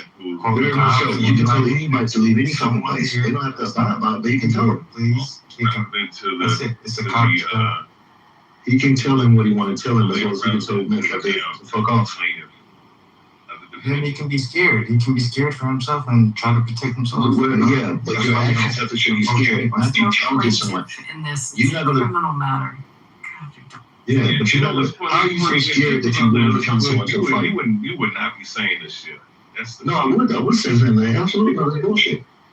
I'm calling spade. This is black and white, bro. This is really just you don't bring a weapon to school and go into enemy territory and jump into a fight. Enemy territory is fucking school. Yes. What the fuck? Bullshit. You know what I mean, man? You're going into another school's tent? Are you That's why America, hold on, most schools have security, right? So if anything goes wrong, the cop handles it. Oh God, these are all logic goes out the window to try to justify the shit. Come on, you don't do that. Cops, you're not a cop. Like if it was your house, that was your house. You can tell people what you want to tell them if you want to. And that's just by stabbing them. I could have a stranger to tell them to move. You can tell someone to do whatever the fuck you want. I'm telling you, bro, don't talk to me. I have something on me, right? And then you still approaching me, right? I'm telling you, I'm scared. Please don't touch. Don't talk to me. But he didn't say I was scared. That didn't happen. Nobody said that. Why do you keep saying that, Malcolm? You never said he was scared. Well, but to be Listen, this is what the bullshit real quick. Y'all keep making an argument for this point he didn't even make for his fucking self. Now we say the trial was over, right? He didn't make this argument at all. Pull out a knife. Now we're actually creating defense for this dude that's never existed. Why didn't you win? Why can't you win? I don't know what stratosphere you guys feel like you're involved in. And here's the sad thing about it. A world, there's not a lot of things that we live in where it's okay to go walk up and push somebody, try to bogart somebody out of the spot where they're legally able to be in. You don't do that. You don't do it by Jesus Christ. Bullshit, Char. Exactly. Especially if you were Israelites, which you're a part of, Char. Y'all won't let people stand y'all fucking tent. Come on, seriously? Yeah. You know what's gonna happen? You're gonna get thrown. Well, first and foremost, I don't even. That's how it works. Don't do it without vacancy. I don't you know what I'm saying, though. But if it wasn't, listen, pick somebody up and throw them away from the spot because they try to bogart. All right, and we told them 20 times to stop doing that shit. It's not gonna go down like you think it's gonna go down. Yeah, I was fucking right. You know what's funny? I've been called the cops at least 10 times. You know how many times we got arrested? 0. You understand? So don't even bring that up. The point is, he invaded the boy's space, and the boy gave him several warnings, and you know. It is what it is. You saying he got face certain he committed capital murder, smoking that whole time. It's not murder. That is not murder. It's manslaughter. You know what's funny? You know, because mind you, you know, this funny. It's not capital norm. It's first degree. You know, so the thing is though, like in Torah there's a certain thing called manslaughter. Manslaughter is exactly what he committed based off of Torah. You know, but when you're dealing with law with scumbag lawyers and whatnot who like to put cases on people and whatnot and try to find loopholes in the law because there's so many different laws in this country, you can't even keep up with it. Like 50 different states with 50 different laws and little and certain legalities and statutes that you can't even keep up with it. So what he did down here in Texas, you know, if you did that stuff up here, you know what I'm saying, they're going to look at it from a logical standpoint and be like, look, at the end of the day, it's manslaughter. You might get some time, but he ain't going to put no first degree murder on the dude. It wasn't like he went up and just stabbed the dude, premeditated, you know what I'm saying, for something that the dude did not. No, he didn't murder without just cause. Right? That's first degree murder. You know what I'm saying? But it's all good. You're a devil, and you have even hate like. All right, thank you guys. I appreciate that. Angel, are you there? Bloody murderer, not me. Are you there? Yeah. So, if they killed any of you guys would like to speak on the title? Yeah. So what's the new information? His character. That's the new information. So what are they saying? There's character evidence which doesn't come into play unless you take the stand and you open the door. It was his girlfriend. The link's up top. The girlfriend he had stalked and he had violent action. So I'm answering his question. Went to the principal and said she was afraid for her life and that he was stalking her. Someone saying, "Hey, I'm planning on killing people." planning on shooting up the school, right? That would definitely change the way Hey, did anybody read this article? Hold on, one sec. I'm not saying that I feel like he's guilty or innocent, right? I'm just saying, well, yeah, but I'm just saying, right? That definitely changed it. The fact that he says, I feel like stabbing somebody who's carrying a knife in school and all of that stuff. All right, did anybody read this article? Or we just looking at the headlines? Now, it does say those things about Carmelo. Let me go back to it so we can read it together. In exchange for not using that evidence in court, the defense lawyers agreed. Hold on, let me go just refresh. In exchange, because this is after they talk about the girlfriend, ex-girlfriend, talking about the knife picture. It was the gentleman's agreement. Yeah, they agreed not to bring up Austin Metcalf's juvenile criminal history, which included graffiti that included vile racist stuff. All right. So it's like, when that's what I'm saying is we have to read these things. Did read it. But it painted like it was an agreement. Well, if Austin has a history of racism, that also changes. That would change the dynamic. Exactly. It has to change the way we view this whole situation. But this is what I'm gonna say on this case. So does it sound like this? It sounds like you guys are saying it's a stalemate. I'm playing. Yeah. I'm being. Yeah, I've actually decided to take. One second, bro. Timothy, what do you think? One second. Let me say this right quick, right? Because I'm being as non-biased as possible and just reviewing the information, based off how I see it, right? If one person made a statement saying, "Hey, I want to kill somebody," or "I want to stab somebody," and the other person is a juvenile delinquent, has a history of racism and violence, right? That definitely changes how we gotta view the situation, because that means Austin Metcalf very well could have been approaching him or approaching the situation through the lenses of a racist, through the lenses of a provocateur, through the lenses of someone who already has issues, internal issues with black people. In this case, The testimony doesn't say that. Approached, right? Testimony is not her purpose. My testimony was never. They didn't bring character. There's What's the name? witness testimony on what the interaction was between Neither witnesses that testified. No, the character statements. No, the character didn't come in, but you That's just what I'm in saying, the room, Rob. So what the character evidence comes in when you open the door to it, and often in those, and you've seen criminal trials, I'm sure you've gone and watched some in court. Very often. No, everyone. I assume everyone in the room has either watched TV of trials or you've gone and watched a trial. Very often, the defendant won't take the stand. It's about 50% of the time that they do. And you have to be pretty confident that the defendant is going to be able to handle cross-examination. So that's the point, whether they're making the argument that he didn't take the stand because of the gentleman's agreement. But there's a really good possibility he wouldn't have taken the stand regardless of that agreement. I actually agree with you on that, Andy. For me, from amongst two kids, two youth, whatever you call them, teenagers, and try to put an adult way of thinking on that, or even my viewpoint of the world and whatnot, I think that the young brother, unfortunately, man, he did that shit, and he got to deal with the consequences. Yeah, but the consequences, Rob. The consequences. No, hold on. Now, from the jump, I felt like, because I know my state, I know plenty of people that have fought murder charges in Texas. I felt like there should have been a good lawyer would have argued this was manslaughter. Like, it's no way that you should have went to trial with this as a as a murder trial. But it didn't happen. Unfortunately, because there's precedent. Rob, you're acting like this guy's a little kid, bro. No, there's precedent. So, and I'm not even.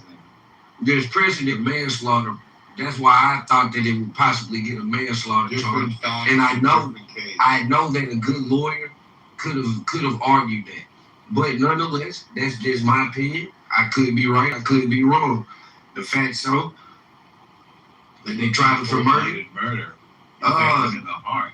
I mean, the fact showed he did do that. Yeah. And he admitted to doing it. And it's like, and that's why I'm like, I think what it is, man, I don't like admitting this shit, man, especially in front of some of y'all. What I think it is, man, is because he doesn't fit the profile of what we would normally see of a young black dude going to prison. Like, and I think a lot of people see that he in a good area. He's, for all information we got, he's a pretty good kid up until this little story coming out, which could be a smear campaign too. In lieu of the judge situation, but that's another combo. But in all intents and purposes, he seemed like a pretty good kid. He comes from a two-family home. He doesn't fit the description of the average young nigga that goes to prison for murder at 17. I know plenty of them. Shouldn't, Rob. That's so no, but this is the thing. I'm not saying that he should be in there for 30 years. I am saying that I think that just me, call me cynical. Hey, if this happened in South Dallas or Oak Cliff, I don't think most people would give a fuck about it. I'm gonna keep it a bean with you. Right, yeah. Man, that nigga should have done, regardless of the. I'm gonna keep it a bean with you. That came out, man. I still think that he should have either ran or caught the fade, man. There's no. I just can't find any reason for a nigga to bring out a knife and stab somebody at a high school track meet, man. I agree with you. No, I just don't think that 30 years when we have similar cases in our state, you feel me? And we say, well, that's the law, that's the jury, but then we don't seem to hold that same energy when it comes to people that we want to defend. I.e. Trump, i.e. ICE, i.e. Trump. Like let's not bring, don't equate, bro. No, hold on, Rob. What I'm saying is that I'm pointing out the hypocrisy and the selective outrage that a lot of conservatives do. It's fucking irritating. Now, mind you, in this particular case, and keep it on this case, clearly he stabbed this boy. That is a fact. We got that. But the reason the penalty is supposed to be based on the intentions of the act. And you can't sit here and tell me when you know that this fucking boy who died, which is a tragedy because he still died untimely, but he was a fucking racist. He was. So he just There's evidence of that.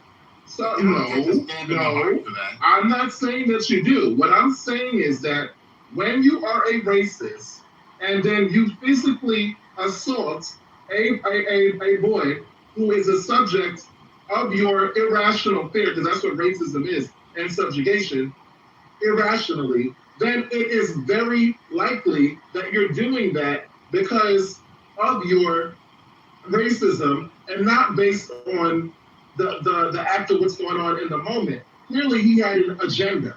So Carmelo told him, leave me alone.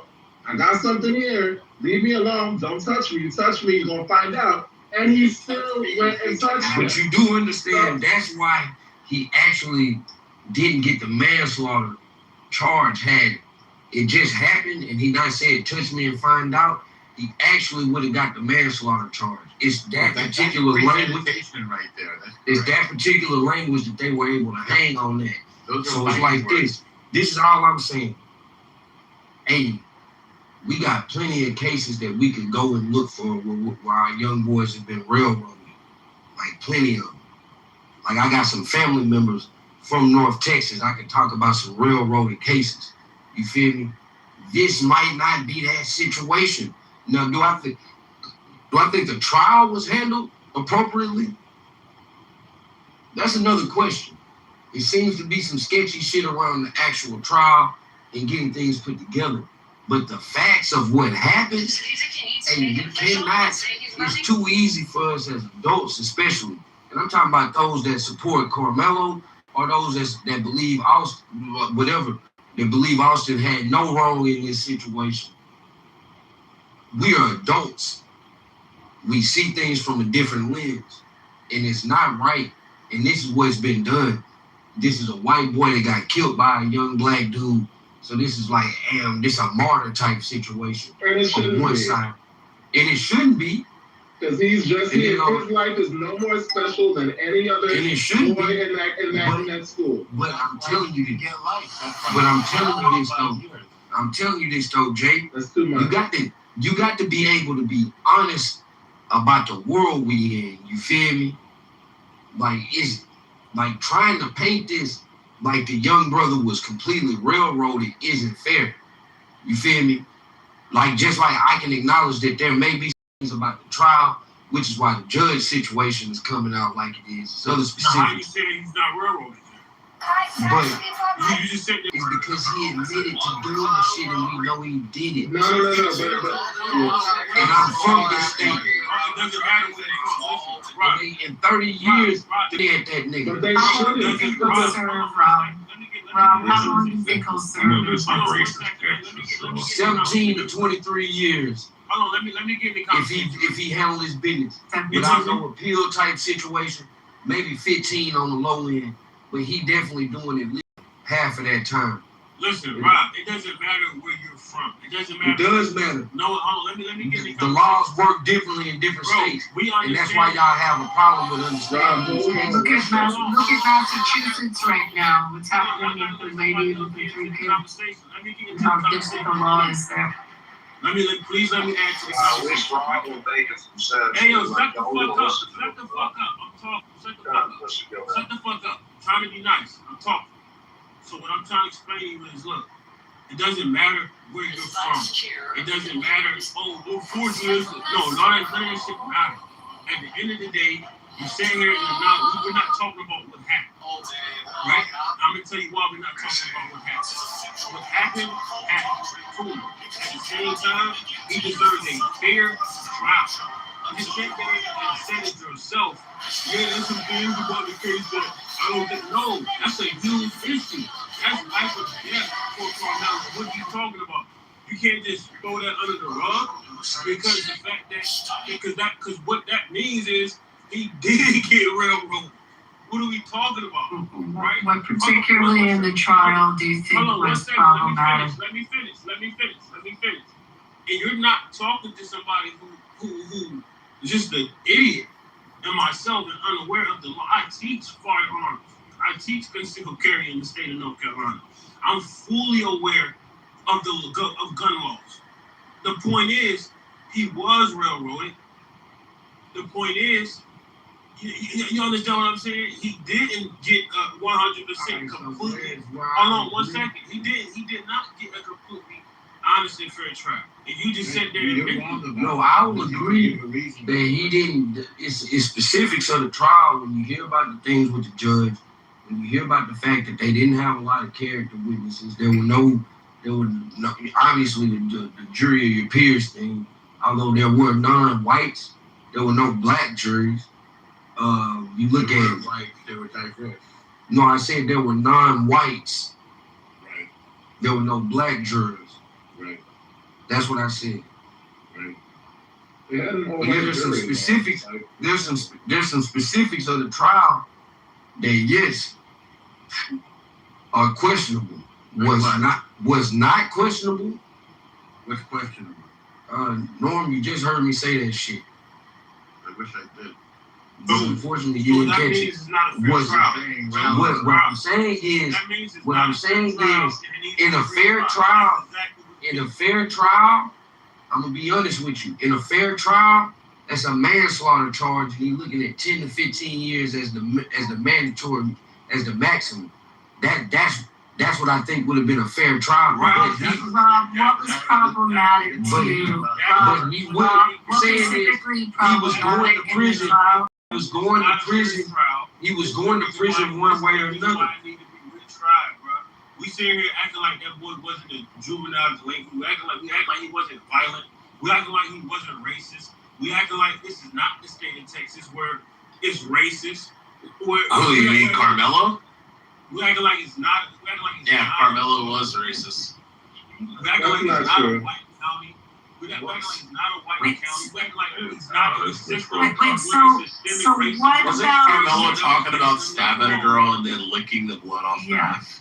Yeah, that's Imagine. I mean, think it's gonna go for 35 to 50 years? That's the point. I mean, He's even then more his fucked. character didn't come up. When his character comes up, it's even worse. Yep. That's the point of it. 35 years, But it's also, I don't see him handling a cross-examination. Yep. I mean, I just don't see that. But something that you said, I'm trying to understand. So when you said because the guy's a racist, so if a guy is standing in front of me in a Nazi uniform with a swastika, and he and like, can I stab him because he's got so much hate? Like, do I have the right to?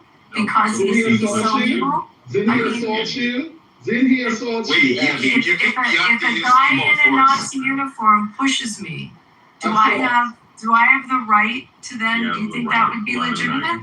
To take a knife or take a gun and shoot him? If I pushed you and your husband was there, what do you think would happen?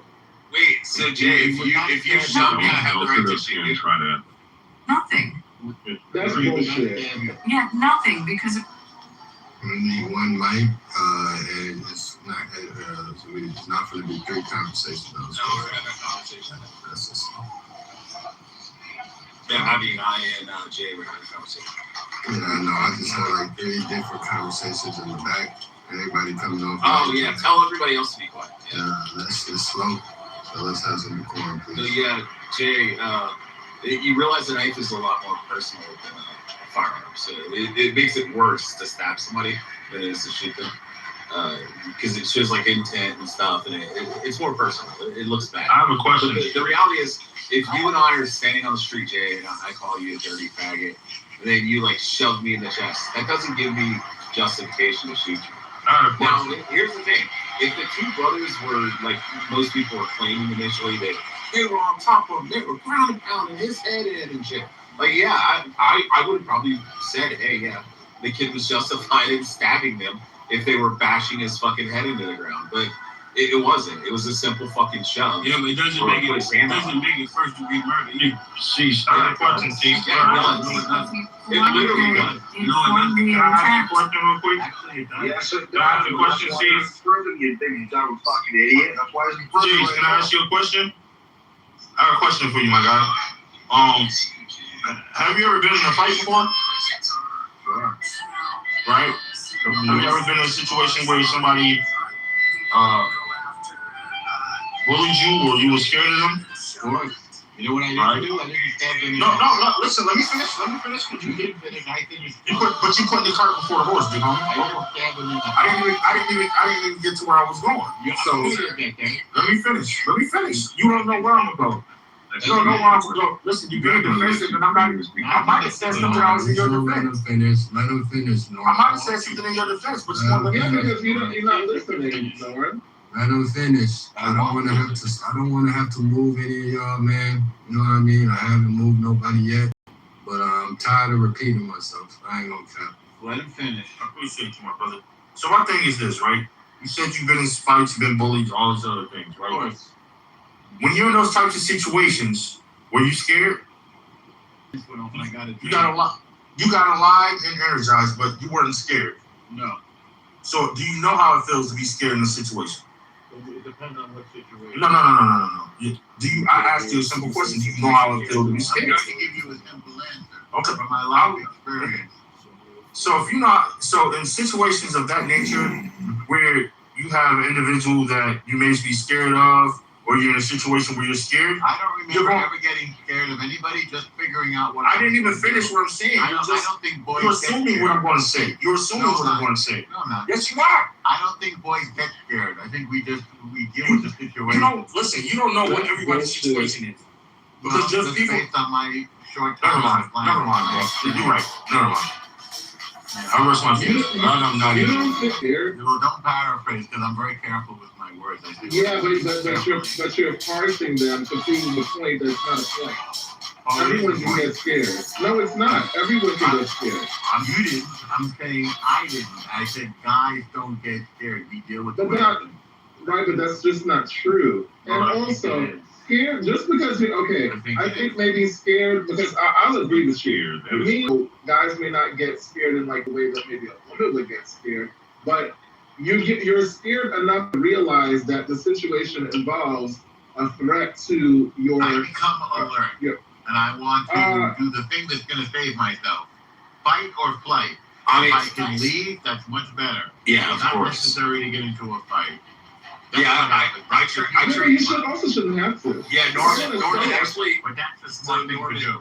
Norman, I actually trained with the second highest ranked Machado Brazilian Jiu-Jitsu professor in the world. And one of his first questions when I started practicing with him, he asked me the simple question which most martial arts instructors will ask you. And the correct answer is this. Most people say, he'll say, well, what do you do if somebody comes up and approaches you and they want to fight you? And most people are like, oh, well, you grab them around the waist, or you get to, do this, or you do that, and like they break down the whole analysis of how they're gonna do the fight and shit. And he asked me that same question, and I said, first thing I'm gonna do is I'm gonna verbally try to de-escalate the conversation, the argument, and then I'm gonna try to remove myself from that situation. I said, if there's absolutely no option of doing that, then I'll use what I know. And then I use what I know. And that's the correct answer. That's what Carmelo should be done. Of course. 41. Yeah, but I've been in martial arts. Yeah, I know. I've been in martial arts since I was like fucking 5 years old. My dad was an Okinawan Shotokan fucking sensei, judo instructor. I mean, like fucking sensei. So like I literally grew up in a fucking dojo, man. Right, exactly. So here's the thing. Here's the thing. That's what I'm trying to get at, JJ. Is this kid was a this is a kid with. Shut the fuck up, Ray. Go suck a fucking white guy's dick. So, JJ, all I'm trying to say is this kid had some frustrating. They have to pay for that. This kid, I know, he's gay. He lives in Seattle. We all know Ray's on the download. You hang out in rooms with trainees. Okay. No, you. All right, so I'm going to address JJ real quick. Ray, you can just chill out for a second. Anytime I talk, Ray's like Dr. Adams. He comes off mic and attacks me. So, Jay, all I'm trying to say is this kid's got some frustration, some pent-up fucking anger. I mean, you can see with this conversation talk about want to stab somebody and lick the knife. He's probably been punked a couple of times, and he feels that, intent. That shows malice. That's why it's murder, not fucking killing. And the reality is when he goes back for retrial and they introduce this evidence and they start cross-examining him, he's fucked. He's probably getting 50. Now he's literally fucked. Unless he gets some fucking thing to do. Unless he gets some type of O.J. Simpson fucking judge that comes in and is like sucking Carmelo off and wants to save the little black boy and shit, and they load it up with all black fucking jurors. That's the only way he's getting off. If any of that doesn't happen, he's getting 50. My guy. No, because that's the only way he's gonna get off. You're gonna have to load up the entire jury with black people and a black judge who's like some fucking black supremacist and, systemic racism, like our fucking current Supreme Court Justice, black female. And that's the only way he's getting away with this. Yeah. Man, I hate having this conversation with racist people. Yeah, but Rob, you know, right? It's not. No, just say that. What you're right about is that you remember the movie Planet of the Apes? It might not be a good job, a good idea for the reason. Hold on, Ray. Ray, calm down for a second. That's what you're right about. Rob, do you remember in Planet of the Apes? Hey, I'm not going to let you. You remember when Caesar holds his hand out the chimp? I'm not going to engage with you. And he holds his arm out, and the other ape has to come over and rub his fingertips. Hey, look, y'all, if y'all look at the that's what you need to do, right? If y'all look at the picture of my PTR, my album Validated by the Game dropped in May. It's a really good album. We're not talking about y'all can look it up. I can look it up. We're not turning I'll put a link in the chat. I'll put a link in the chat. The NFL, the NBA. And yeah, so that's it. Earlier tonight I went out. There was a lot of bad bitches outside. We watched the Joe versus Donnell Jones versus. It was a good night. Nah, bro. You want to disrespect you like the other day you did to me, bro? You want to talk about your album shit, being old man, shit still rapping. Just letting you know, I'm not engaged in certain things, man. I don't want to have a crash out session. He's not a has-been. He's a never I been. just think this case is wrong to be trying to make like. Yeah, a retrial. Trial's gonna be. I don't think a retrial is smart. No, but it's amazing because now he's gonna get life in prison. I could be wrong. I don't think so. No, like I said, JJ, unless they stack back. Unless they on black. Oh God. Alright, she said she's conceding her time.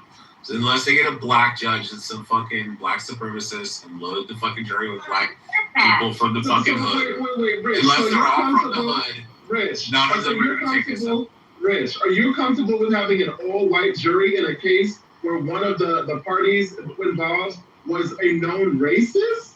There was no all-white jury. It was not. It was an all-white jury. Wait, what? Where were the black people? Where were the black people? Hold on, Norman. Hold on, man. Why is it this case been out for some months now, and it seems like people don't know the facts of the case? Like, what's going on, guys? So I'm gonna ask Jay for Not you clarification. specifically, JJ, but I'm just saying in general. Like, you're saying it wasn't an all-white juror. He's saying it wasn't an all-white juror. There were no black learning shit to the DMs. You know. Go to the DMs. Leave me lose my train of you. I made the fuck out of him. He is gay. Why are you gay? He's gay as Uma is a ladyboy. Why are you gay? Uma, how do you feel about the title? What do you think about the new news that came out? If you've been paying attention to it, man, give us your opinion. Why is death not on this? Uma, not Bao, but you can go after it. Okay. I just want to know why death is not on here. I'm glad Uma speak. I want to hear from Uma. I'm shocked that it made getting myself. She was so annoying. What's just happened? All right, Bao. I'm gonna go to Bao. We're gonna come back to Uma. I need to ask you something real quick. So, yeah, I'm gonna ask you something. So why is not like death on this chart? Like, why is there a life sentence? Like, you should be death on people.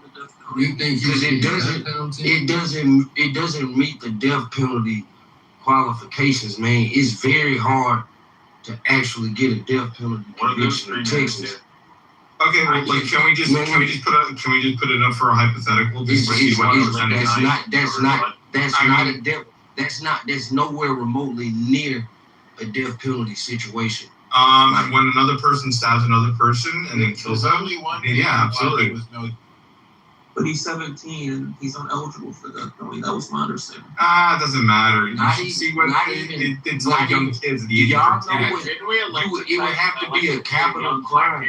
It would have to be a capital crime, guys. You guys don't understand. Okay, just for the hypothetical, can we? I did say no, I'm afraid we can't. Sorry. We can't change it. Yeah. Can't what?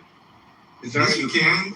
You have the control. You have the free will to. Then why not?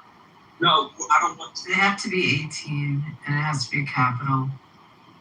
Yeah, no, but that's still like, let's be hypothetical because I really like to see him getting like. I don't care what you want. It doesn't matter what you want. You're not going to get it. I'm talking about it again. Listen, as a disenfranchised black.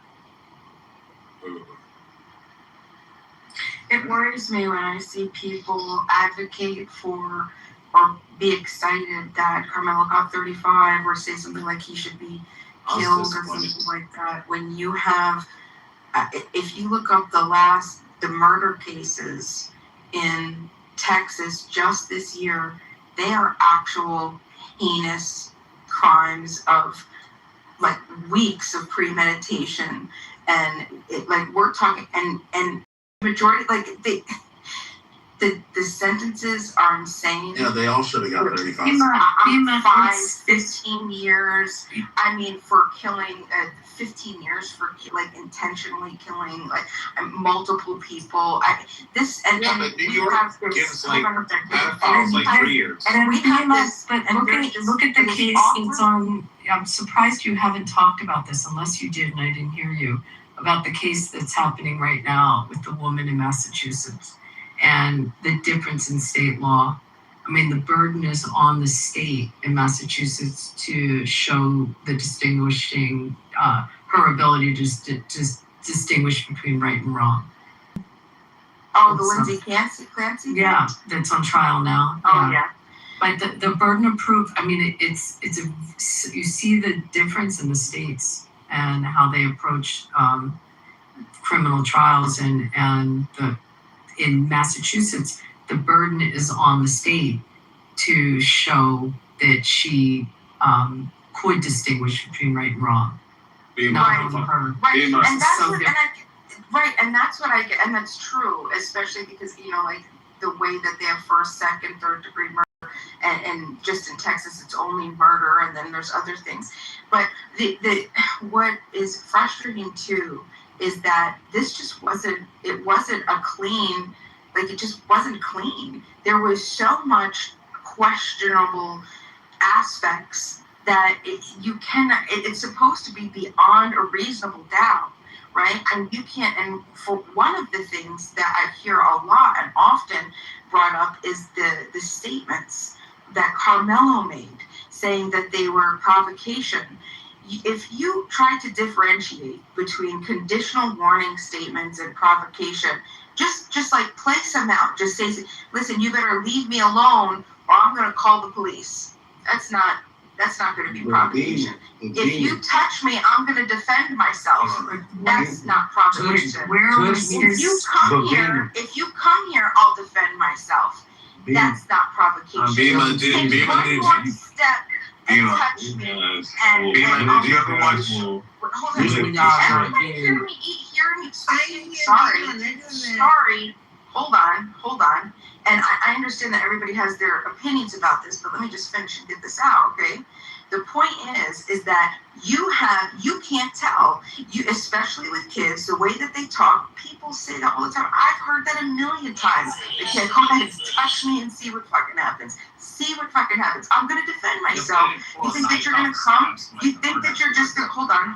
You think that you're just gonna come and you're gonna bully me, right? There's also so much questionability about the mentality and where he's at. If you look at the psychology behind saying that same type of sentence, if you were to call a psychologist to sort of weigh it could just be 50-50. It could be said out of fear. Touch me and see what happens. It could be used as hold on. One moment. It could be used as a deterring statement. Psychologists will defend this. Okay, and this is my point: is that there was beyond a reason. It was not beyond a reasonable doubt that he absolutely, in his mind, the seconds as he stabbed Austin Metcalf, that he stabbed him because he wanted him to die versus defending himself. Beamer Davis, man, like I don't like what I've been seeing on this stage, man. How y'all been coming at Beamer, man. It's starting to make me mad for real. You know what I mean? So y'all don't get y'all shit together, man. I'm finna start smoking y'all, man. No cap. You can't talk truth, bro, Timothy? We can, but all the interrupting shit and calling her out her name, XYZ, man, I can't go for it no more. So I'm finna start smoking y'all, bro. This your last one. Well, I think it's just crazy, bro. Like, I'm just saying, man, the thing that she's talking about, it sounds like mental gymnastics to me. I mean, this thing's been litigated already. The kid's guilty, and now there's even more evidence that, brings up that, he had some bad intentions. I don't even know why we're going through this again. So excuse us. Hold on a second, Jay. Hold on. Just give me a second, brother. Come on. I haven't got to talk for a while. Okay, go ahead. I'm going to talk for a while.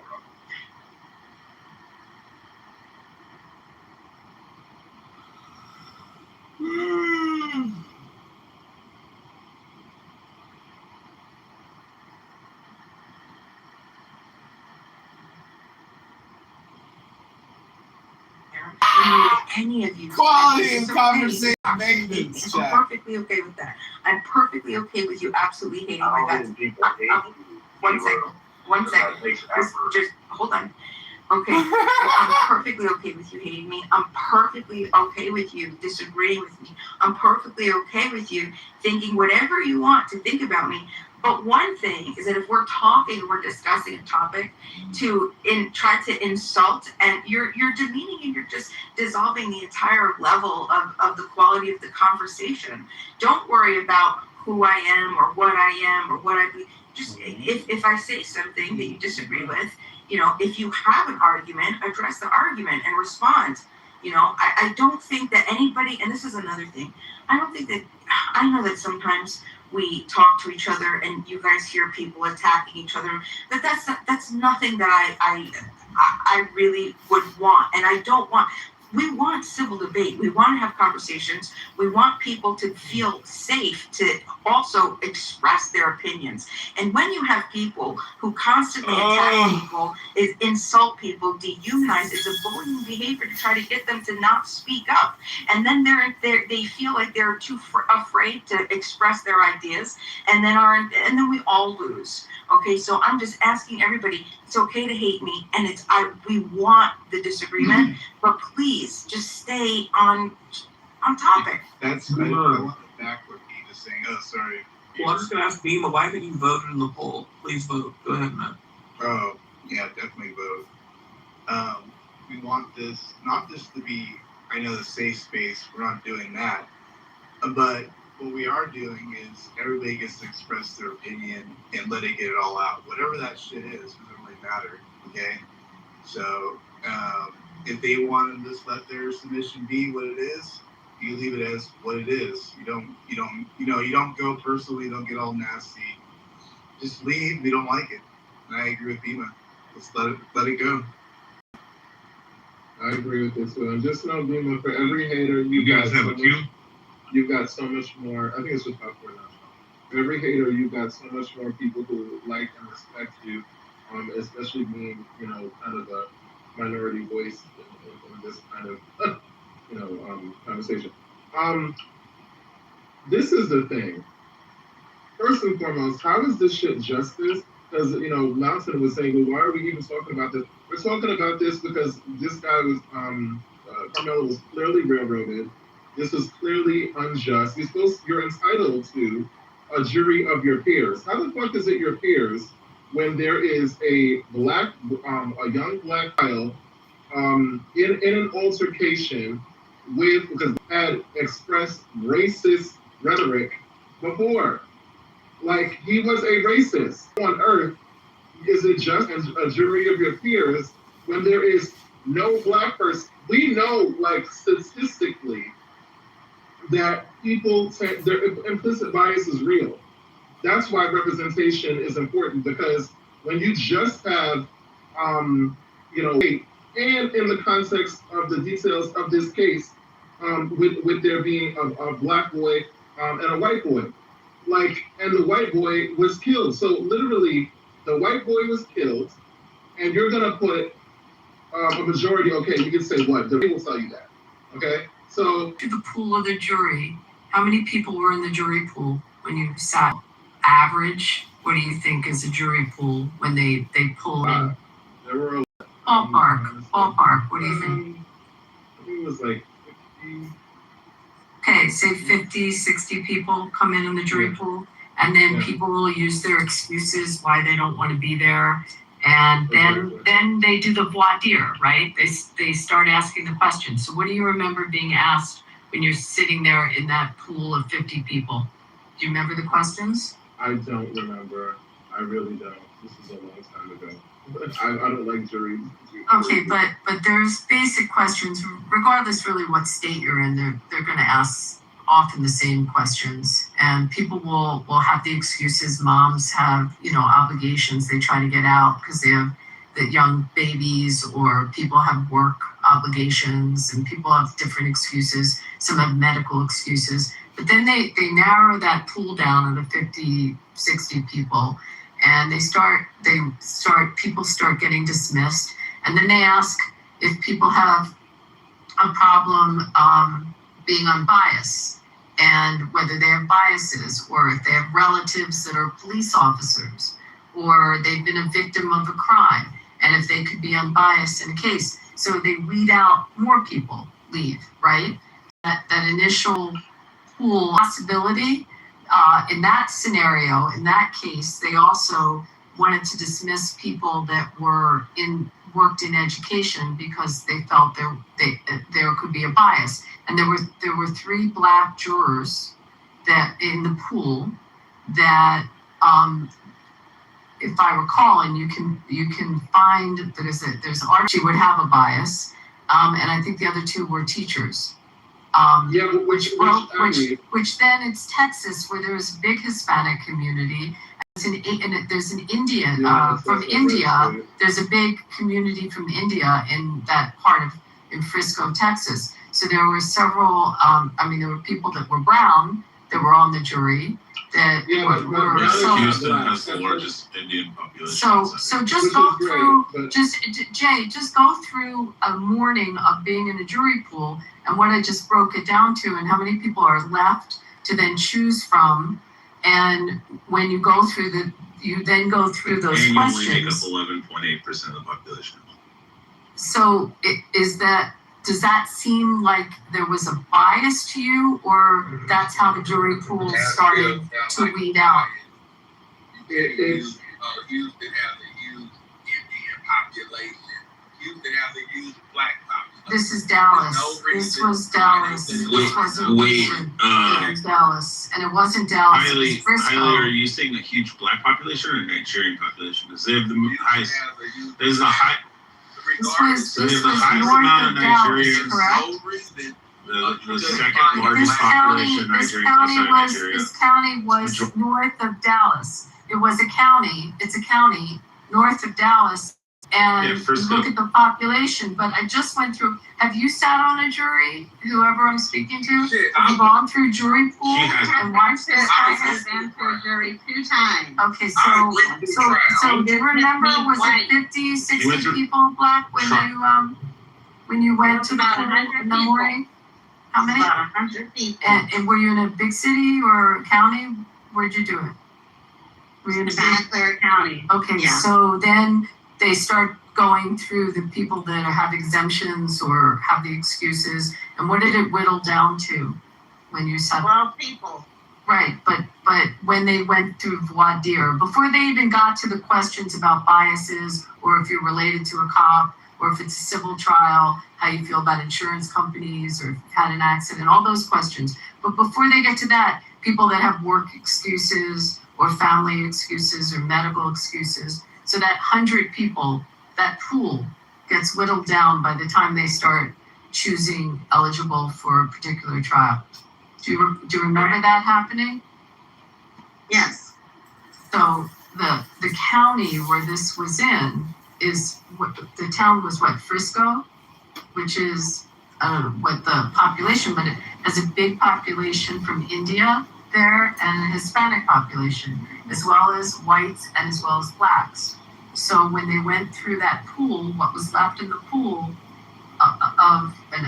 who knows if it started with 50 people or 100 people, but it whittles down.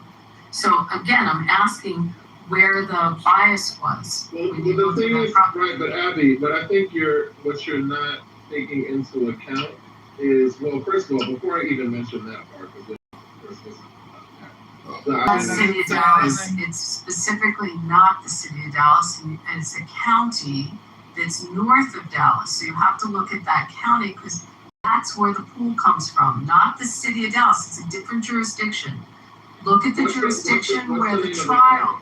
It's Frisco, Texas. Look at the jurisdiction where the trial is and the demographics of that jurisdiction, because that's where the pool comes from, not a neighboring county.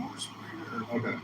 So I'll put it depends on the defendant and his attorney, because the last jury I was in, he didn't want any black people. But they can't say, but if they do that, if they specifically say they don't like you because you're black, then in fact there is a bias and that can be appealed. That's different. Well, they should do that because I think 5 days just sitting. I think that this for should 5 days. Yes, I did. And all the black people that got called, they got dismissed. You didn't want it. What kind of trial was it? Yeah, but I mean, now you're going to something else about something else. Rape trial. And what was the defendant, white or black? Latino. And yeah, which doesn't have any bearing. Was it? What'd you say? Because you specifically said that it was biased, and I'm asking you to go through the process. I'm just trying to be logical with you, Jay. Right, but you're going into You can find other things wrong with the trial if you want to. If objections were not, there were actual problems with evidence that was submitted or objections that. But I'm asking you through that jury process to show me. Right, Abby. What I'm saying is that if you was convicted of a crime, I've actually been in many trials. I've been in many trials where there's white people in the trial and the whole jury is black. Would you think it's biased if you didn't have not a woman? Yeah, I'm trying to tell you, I've been in many trials.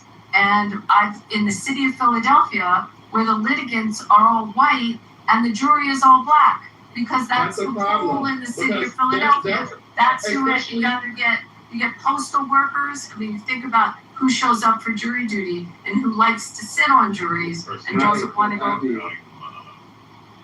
don't know anything she has to say. Italian mob? What the fuck are you talking about? Yes.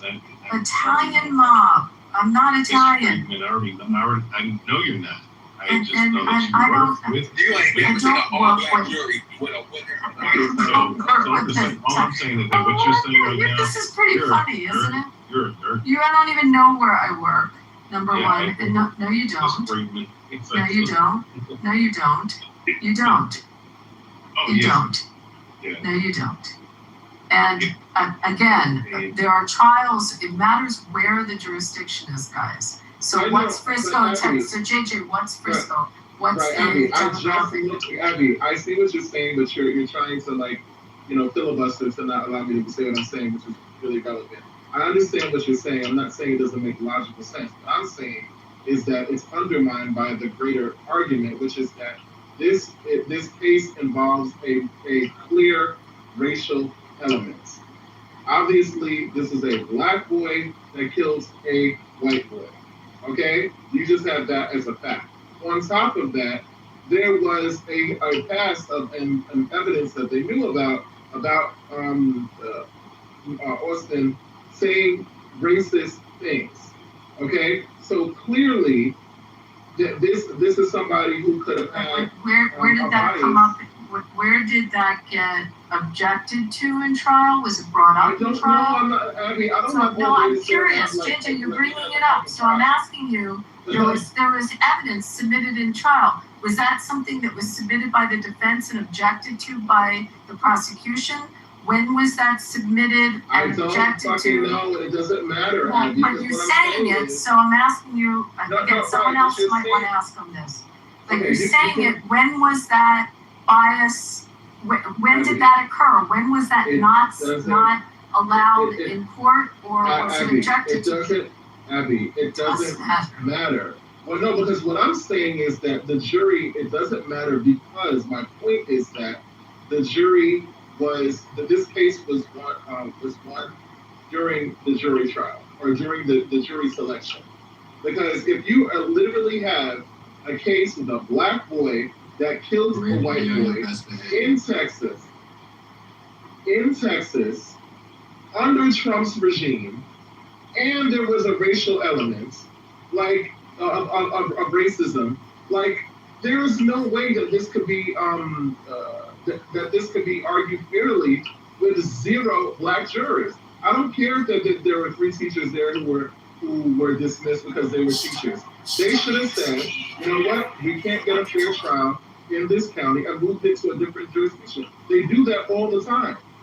So why couldn't they do it in this case? You mean a change of venue? So Abby, Did they request a change of venue? Was that Abby, to requested? answer your question, Yeah. Abby, to answer your And- question and- about the and information about the racism, it was not added into evidence because the prosecution and the defense both agreed that they would keep it, they wouldn't submit it about Metcalf saying the N-word, and also that him and some other kids attacked a girl and the girl ended up going to the hospital for something. They said that they wouldn't add that into the evidence because there was conversations from fucking Carmelo Anthony saying how bad he wanted to stab somebody, and he was talking about a girl that he knew, and he said, I want to stab that bitch, and then I want to lick the blood off the fucking knife. So they both agreed that, hey, we won't fucking add the part where Carmelo said that he wants to stab somebody and lick the blood off the knife on some girl that he had a fucking beef with. And then the defense or whatever, or prosecution said, okay, then don't add the fucking part about Metcalf saying the N-word. So but this all comes out, and now they're going back for retrial, and that's going to be now evidence of fucking Carmelo saying that he wanted to stab somebody and lick the blood. It should So be. like I said, now, instead of 35 years, JJ, he's No, going to he's get not going to get more because if he has black jurors, there, then you know what's going to happen. What's going to happen when the black jurors agree with me and they say, hey, this is fucking crazy that this kid was saying that he wanted to stab some girl and lick the blood off the knife. And that shows intent, that shows malice, that shows that he wanted to fucking kill somebody and stab somebody and murder them. So then they're going to give him 50 to life. He could be What's watching going to happen? American. He could be JJ, watching American what are you gonna do when it's some pro-black fucking judge and it's all black jurors? So you get your fucking wish and they give 50 to life. They're not going to do it. They're not going to do it. We'll see. We'll see. Yeah, remember which state you're in, JJ. It doesn't give you the right to stab somebody in the fucking. No, it don't give. But you assault to me, I get to defend myself. My point is, JJ, black people here are fairly conservative in Texas, most parts of Texas, Which is especially why- Frisco, Texas. Which is why. In Frisco, like if you're talking a specific neighborhood in like Fort Worth or Houston, maybe you could get away with this argument, or San Antonio. But you're in Frisco, you're gonna get fucking West Africans who are black, and you're gonna get African Americans who live in one of the most affluent fucking places in the United States. They And still they're are not going to doing agree that much. that a young rich. black kid saying that he wanted to stab a girl and then lick the blood off the knife is gonna get 50 to life. They're not. You guys all sit And you here. know why they're not? I don't know why you're We understand that conservative mind state would think that. But let's think logically. Regardless if he said, I want to stab a girl and lick the blood, did he approach the white boy and assault him? Yes or no? No, he was in their tent. They asked him Or what does that mean? politely He to was fucking leave. in their tent. What, Yes, did they where he own- wasn't wait, supposed to be. He was in their tent. He was in a place he wasn't supposed to be. Do they have a They asked him to need leave. for He said no. Did I they ain't own leaving. that area? Did they own that area? He got up, said, touch me and see what happens. They All touched right, him so and he shoved got him on up- his shoulder. he got And up then and pulled out a said, knife and touch stabbed him in the heart. He got up and said, touch me. All right, cool. That is Okay. correct. So did they touch him? Okay, let me ask you a question. In this situation, if you're a 17-year-old and you stand up, you say, touch me, white boy, and I shove you in the chest. What is your Hailey, let me ask you a question. Let me ask, that's fine. You can go get the police. Metcalf could have been arrested. That's fine. Listen, but how would you defend yourself? Would you stab or shoot me, or would you beat the shit out of me? Whatever I feel deep. No, just answer the honest to God question. You're 17. I shove you on the fucking shoulder and say, get out of here. No, I'm asking you, direct I get answer. to protect myself. Yeah. No, that's not true. That's not true. That's not fucking true. You can't, after somebody shoves you, get a fucking machete and chop them up into 1,000 pieces. No, not get one. I can't go get one. You can't pull a motherfucking machete out of your pocket. You can't pull a goddamn machete out of your fucking jeans and start whacking somebody over the goddamn head. No, you go get the police. Carmelo should have walked the fuck away. He should should have walked away and got the police around and then attacked. Rich. He was getting ground and pounded. This is retarded, man. Goddamn dumb Rich, bitch. so after Rich, stop. You fucking crackers always want to be bitches. Keep your hands to your fucking self, you bitch ass whore. That's not how it works. Yeah, so like we don't He have dropped as well. He uses the N-word. to no, he was dropped. We don't have to You do the put your racist hand on shit. somebody, you're liable to get shot. That's just what's gonna end up. Exactly, and it's fucking weird. Okay, We're but saying, we're dealing with kids, right? Yeah. Can I just say something real quick? We're dealing with kids, right? And that's not even what happened. But my thing is, though, these motherfuckers are playing faggot, homoerotic, fucking semantics. They're acting as if that this shit, like somebody is not liable to defend themselves. You're supposed to walk away if somebody pushes you and shoves you, and mind you, surrounds you with other fucking people that in an area that you were able to sit in, right? Listen, if you just like you have once again,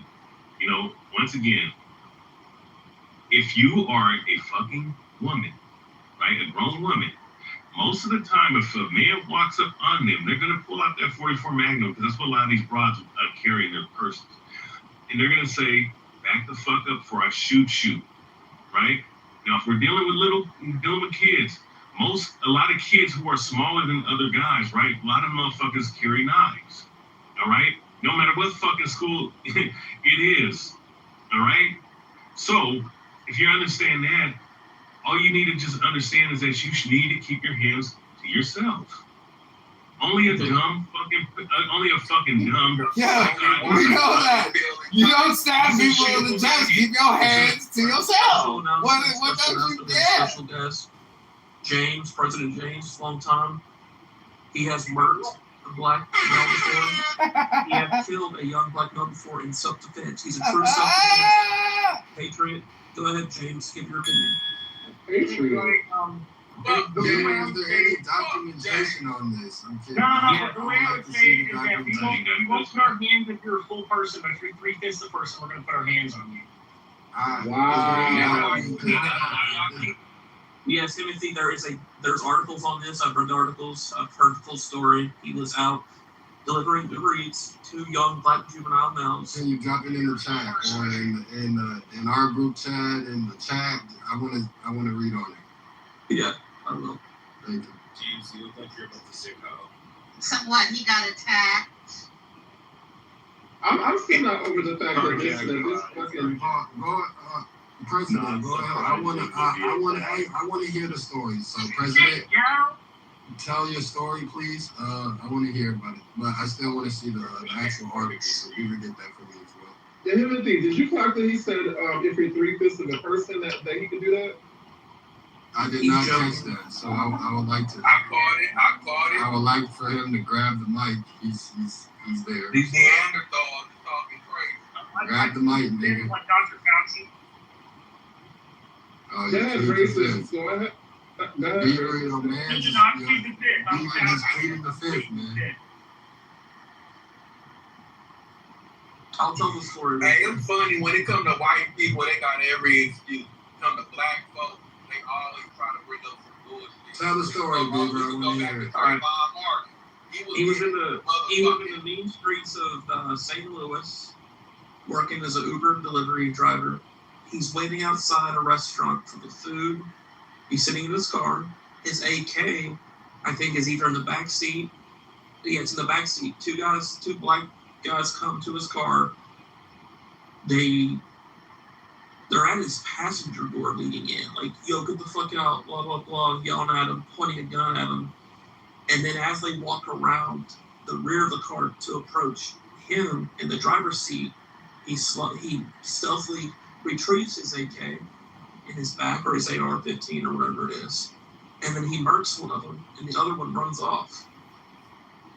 He may not want to talk about it, so I probably shouldn't have brought it up, but it is a true story. Why don't you want to talk about it? It seemed like a badge of honor. Yeah. Because how you're describing it. President, is that a badge of honor for you, sir? A badge of honor? I mean, I really like shaking the police hands afterward. I thought that was pretty cool. Have you lost any sleep over this? None at all. Of course not. Why would you lose sleep over killing what two happened again? Your white ass was scared of black dudes and do shit to you, and you have to put your gun out and shoot him. No, we held him at gunpoint. He was trying to carjack. They were trying to carjack. Yeah. Wait, so Hailey, does this? I just heard you. You know, they were Say, hold on. I gotta call out what I just. Wait, we're gonna let President tell the story. Well, brother, shut the. Hold on. They tried to do brother, team takeover of my car. So the team takeover, they tried to do that to my car. So in this situation, Hailey, I just heard you say, you know what I mean, honkies, actually, I believe the word you used, should keep their hands to themselves. So you justified Carmelo stabbing that boy because he ain't keeping. So in this situation, he said these black teens were trying to hijack his car. I don't So do you feel you should, I would think you would have the same stance as you would with Carmelo. Hold on, it's just for you. If anybody, no matter what race, color, tries to rob you, hijack your car, put your life in danger, you should be able to defend yourself. I appreciate that transparency. So he was justified in killing the young black teens. I don't believe That's not what we're litigating. That's what happened. Hold on, but wait a second. Trying to kill this honky, if the black dude put guns on this honky, he has every right to defend himself. So first of all, I just want to remind everybody Shout out to President. when we're litigating whether Carmelo Anthony is guilty of murder or not, we're not saying was this justified. What we're saying, sorry, Hailey, could you mute up? My bad. Sorry, baby, thank you. What we're saying is according to the statutes of this particular state, can we prove that this is, murder beyond a reasonable doubt, right? And so there's multiple elements to murder. A murder is weird in Texas. I hate the way that they do it, but there's basically two different theories. There's the intentional, and then there's the knowing. So even if you don't have to have, like, the intentional is, I want to kill him I'm going to hurt him with the objective to, like, kill him or hurt him, right? And then there's the knowingly, which is, I did this act, and this act caused I did this act. Hold on. No, it's not. But the act is a reckless. Talk about a reckless act, Bima. I'm sorry. I'm trying to help you. You literally described killing and murdering. Oh, but this is under murder statute, because remember we're talking about this statute of murder in the state of Texas, okay? So when it has its penal code and it explains what murder is, you have to look at that, okay? So first, penal code 19.02, you have to prove the 5 elements, which is 1, the defendant engaged in the conduct. We know that, true. 2, the person died. True, we know that for fact. 3, the defendant's conduct caused the person to die. We know that for fact. Now 4, this is where we get into the nitty-gritty. This is that they either intentionally caused the death or they knowingly caused the death. And then the fifth is every element has to be proven beyond a reasonable doubt. So when they say intentionally, Texas Penal Code defines intentionally as the conscious objective, that it was that I wanted this person to die. So there's no way that the state is going to be able to prove that beyond a reasonable doubt. There's nothing that happens. Even the first 3 just describe killing. The last 2 describe murder. Okay, the first 3, correct. Yeah, they're calling both of them murder, but the thing is, any other person logically would look at this and show the first 3 saying killing, and the final 2 are showing murder, malice or intent. Right, but the whole thing is that we're trying to differentiate between, so there's number 4, the fourth element is what we're deciding right now. Was it did they intentionally cause the death, which there's no way that the state can prove that. Stabbed him in the heart. Or yes, but you he cannot didn't prove cut his the hand and conscious, he bled out. but you cannot but you cannot prove a conscious objective desire in Carmelo's. There was nothing. It doesn't have to be a desire. It has to be an intent. No, When you that's stab somebody in the chest, literal. that's intent to kill. Rich, you don't have to argue. Hold on, you don't have to argue with me. Argue with the penal code. I'm not. I'm agreeing with the penal code. 6.03 defines intentionality as a conscious objective or desire. Yeah. A conscious objective Stab somebody to in the heart. cause death. But the conscious objective to cause death.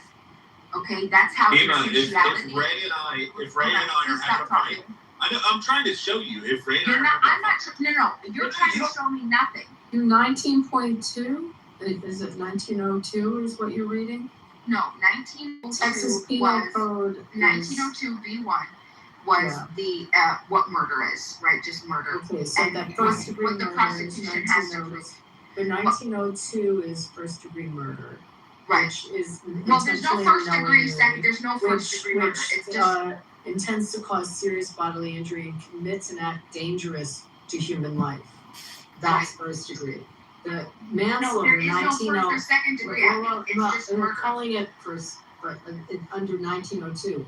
1904 is is causing a death recklessly. So that's like if you use your automobile or you have a situation that's a reckless situation, that you are aware of the substantial or unjustifiable risk, but you consciously disregarded it. That's different than the act that's dangerous to human life in first degree, or what they're calling 1902. So are we reading the same penal code? That's correct. There is no first or second or Well, third. no, It's murder versus manslaughter. yes. Okay, Right. so in manslaughter, it's when you cause a death, in most states, it's when you cause a death recklessly. So that would be reckless behavior and doing something that you know could be dangerous to you. Yes. And you have a reckless in the definition of murder, which fit this set of facts, which was he stabbed him in the heart. He didn't stab him in the leg or the arm. It was in the heart, which is the intent when you stab in the heart to cause serious bodily harm. So that's where we the disagree. argument. Right. Well, So that's I mean, where we whether you and I agree or not, that's what the jury was charged with. The different Back to reality, bitch. deaths of murder. This ain't the murder fucking or courtroom, bitch. This is a free time. What you call that for free time? Determined that it fit the elements of 1902. Yeah, and that's what I charged with murder, not manslaughter, not homicide, nothing else. Murder in the state of Texas. You have to prove those 5 elements that I said. And the fourth element is either the intentionality or knowingly. It's either one. You be charged knowingly. If intentional is my objective is to cause this person to die. That's murder. But also in the state of Texas, you can also be charged with murder if you say, I didn't want this person to die, but what I did reasonably caused them to die. So that is what they. Okay, but let me try another legal way with you. The thing speaks for itself. Res ipsa loquitur. Okay, the fact that he took a knife and plunged it into someone's heart, it speaks for itself. Forget that about act is, in most logical minds, a knowing act to cause death. Most people figure. Knowing, so this is where I'm going to It's sit a back. knowing, and Right. they determined the intent, and he formed the intent. No. And that's what the jury came out with the facts. But isn't it the thing speak for itself? If you put a knife and you plunge it into someone's heart, the probability of death is pretty good, right? So that's what I'm saying. You don't have to have intentionalities. That's the legal. But what I'm saying is you don't have to have intentionality and knowingly. You can have either or. They did not prove intentionality with Carmelo Anthony. They charged him with murder under the knowingly, under the definition of knowingly. And what I'm saying is that there's no way they absolutely didn't prove under intentionality. The knowingly now, and this is what's interesting, is I feel that there is enough evidence to cause enough of a gray area to say there is too much here to say that he is defending himself. The way that this stab happened, just the fact that it was one stab, the way that it was out and in, and he went away. Like it was in the heart. It was in the heart. It was, but it went from but it wasn't like I'm taking a knife in my hand, I'm going to put it over my head and stab downward into the heart, right? Like that other guy. Well, you can laugh, but there was a guy that did this in 2003, and he was also put away for 35 years. His name is Jason something. You can look up the case. Jason something. What are you trying to say? My argument is projection of the knife. So that you doubt? Oh, absolutely, and that's what he said. It's either defensive or it's an attack. It is I'm going to stab you because I want you to die, or it is a defensive thing where it was. But it would be disproportionate force, even if it was. It is the organ that creates it being destroyed will cause death. And I mean, that's loved for Carmelo Anthony to testify is because when this whole thing happened, you had around him, there was somebody to the left of Austin and somebody to the right of Austin. You see that in the video. So when Carmelo is sitting down in a sitting position, I would love for the state to prove, like, how would you prove that he intentionally targeted the heart versus trying to get away from him because it was a scuffle to get away, and he pulled away, he pulled to the right, he pulled out the same way that the knife had gone in. The knife was going in the same way he was trying to flee away. So how is it that when you're in a scuffle, right, and this is my point, I just think that there's no way to prove that he targeted it or he didn't target it, but that's what I'm saying. You have to prove beyond a reasonable doubt that these were the intentions, and I just don't think that it's there. I so disagree with you on this. Right, I think people can be there. Hold on, D. I'll let you go. I just have to let the room know. I have confirmed the article. President was not capping. He shot somebody that tried to rob his car in Webster Groves. It's 100% factual. He killed a nigga. That's all. One mic on D. Go ahead, man. All right, thanks, man. All right, so what I was going to say, so David, you're correct, right? But this is the thing, though. Like you just read the stock, they could also charge you under knowing, and that's what they don't need the intent part of it, right? In some states, when you do like an aggravated assault where somebody died, you can be charged with murder. You don't intend to kill them. All right, they get into a scuffle, use a deadly weapon, and they die. Yes, that's what I was arguing, just under the knowingly. Right, so under the knowingly, you can be charged. So that's what it did in this particular occasion, right? All right, so many other states, they have like degrees, all right, to the part to do it by degrees, right? But at the end of the day, right, it still comes up and goes on to the same thing.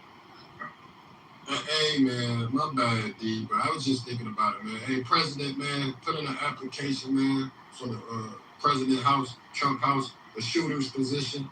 You know what I mean? We could definitely use some snipers. Put in an application, man. Hit my DMs. Go ahead, D.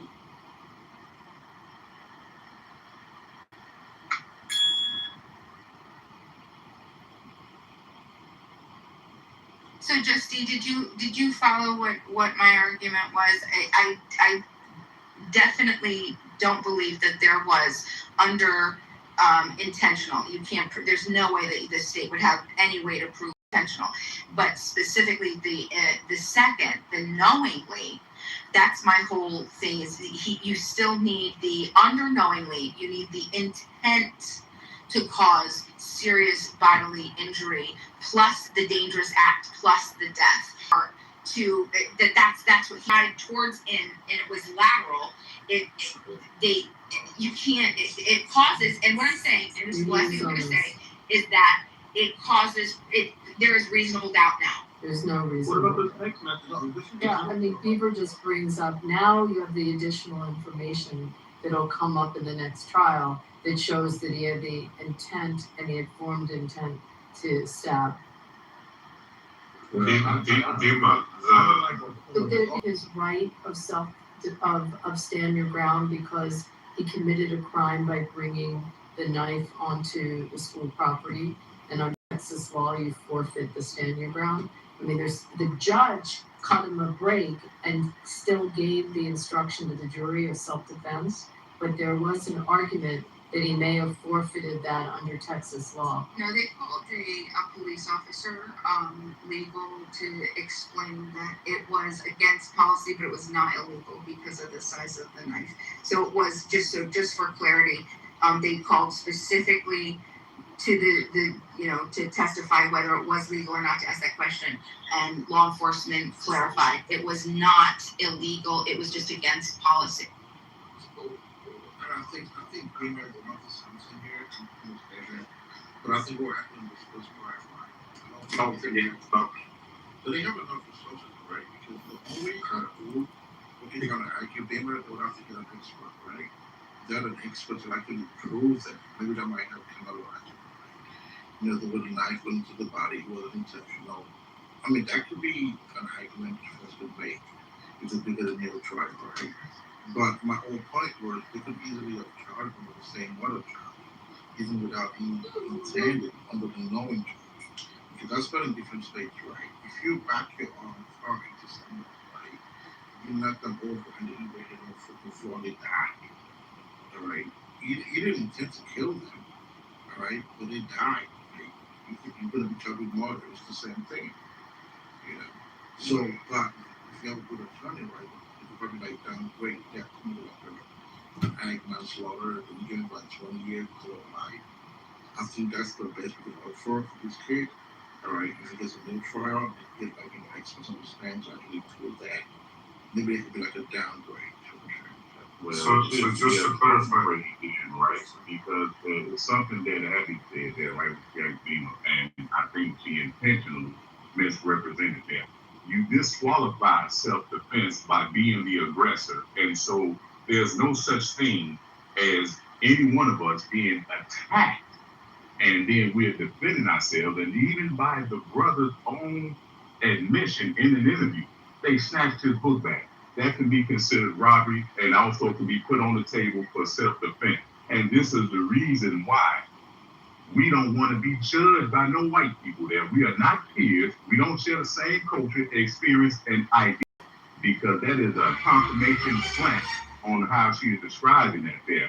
This man was attacked by multiple people, and however he got away from that attack, that is, I mean, even if they were going to still charge him anyway, they could have been manslaughter.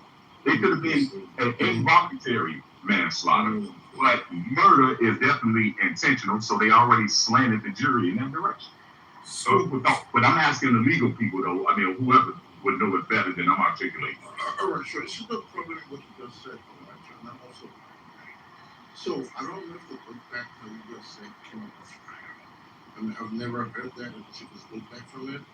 All right, because that was the case, right? I mean, that's an argument that always make, right? But that never came out. So I don't know if you sort of, and you can like work it out and get a plea or whatever, right? So this is the thing with all this case, right? I think the first counsel, all right, from what I've heard, right, from what this exists, I mean, I don't think they did a good job, right? Even with the agreement that they wanted to take this stand, right? That was coming first. So when you have a criminal trial, right, attorneys would meet with a lot of different chambers, right, during the conference, right? And they would actually like different agreements, right? This was done in this kind of conferences, right? Because from what there was no mention in them. However you do a criminal trial, you don't have There's no much to suppress. So there's no emotions or equity. There's nothing like that. I mean, that's just a good thing. I don't know what makes you do all that. I mean, you might use those things like at least to try. So really, just a couple of clarification. You're right, under the Texas law, that knife was not illegal to possess. However, under the Frisco ISD, it was illegal for him to possess that weapon on those premises. And so also intentionality does not require, like when you talk about premeditative, it doesn't require it being like a day before or thinking about it, what you're gonna do. In the moment, attacking somebody with a deadly weapon with an intent of hurting them, that is intentional. See, this is another reason for the double. Amber Geiger got 10 years for shooting both and John in his apartment. 10 years now. And these are the double standards and the hypocrisy of America. Everybody want to try to water this shit down. They had no business approaching Carmelo Anthony. We're not going to let y'all get past that. And now, these are football players, by the way. Then for the judge in the court not to allow the bullying nature of these boys, even beating their own father ass, and allegedly, and putting him in that sling that he was in. So these type of characteristics of what Carmelo was the threat he's facing. You 225, 250 pounds, and it's two of you. So now you're over 400 pounds. He, $150. No, y'all not this thing. Corey, man. Hold on, let me talk to this. Welcome to the room, Corey, man. Stick around, man. But what I want to say is, man, what's wrong with him running, coming back and getting his niggas, and then confronting Austin, or just catching that fade, man? Like, what was wrong with those two options, right? Those are the things that was for Corey, but I'm sorry. No, I apologize. Go ahead. And he's already surrounded. He's already outmanned and outdone. No pun intended. Where was he surrounded, Corey? There's only one guy there. And she was not addressing y'all like niggas. I want to hear from Corey, please. Yeah. Now, what was the motivation? If y'all got a legitimate reason, then you go ahead. But now, according to the narrative that we were given, this is over 90 of some Rosa Parks type shit there. Get up out the sick nigga. And hey, that ain't our spirit. So I don't think that they gave him that out. It was not just no one person. Remember the brother there, and there was a friend that y'all saw. It was blurry, whatever. But there was still at least three of them that came and approached him there. So hey, that also would apply to you don't stick a knife in the heart. They don't want to face to face. No, they ain't come like that. They was gonna jump him. But it was gonna jump him. If that opportunity would have been there, y'all go in the bathroom, win, lose, y'all leave it there, man. See, that's okay. But that wasn't enough.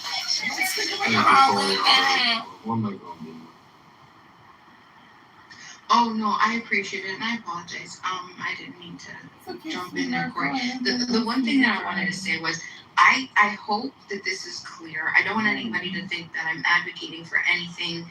I'm advocating that a stab is the way to handle something like this. Yeah, I could definitely say Carmelo Anthony is guilty of a lot of things. Definitely no emotional management, low emotional maturity, basically no conflict mitigation or resolution skills, none whatsoever. There's there's an infinite number of ways that he could have handled that. But when we're litigating something like this, we're not saying all of the adjacent possibles of what he possibly could have done, right? That's not what we're looking at. What we're looking at is in the moment when it did happen with this very specific person who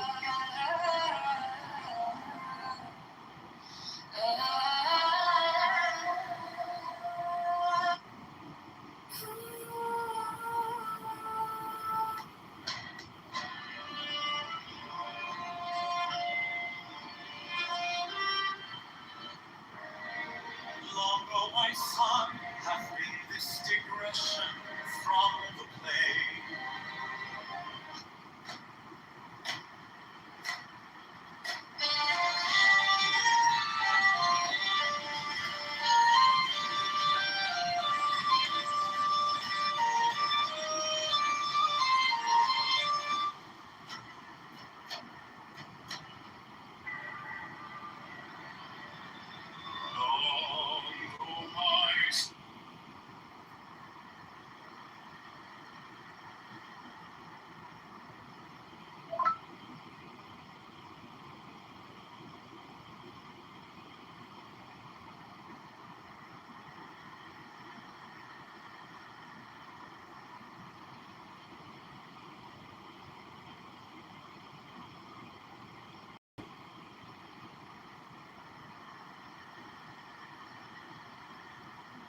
From the plain.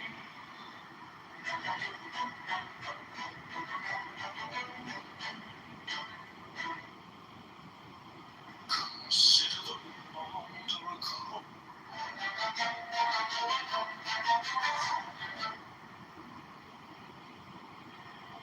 Consider the bond. Consider the cold climate.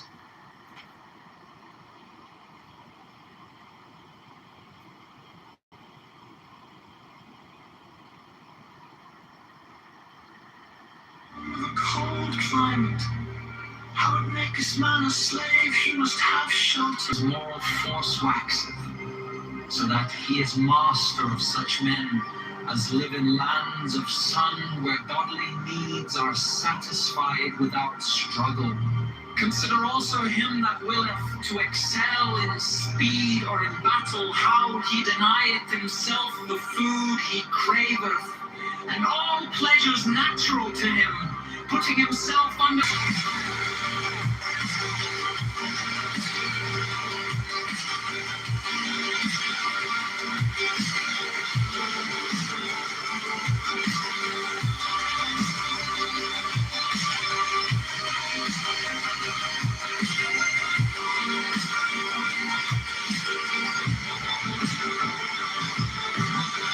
Now then the one. This is also a general law of biology. For all development is structuralization.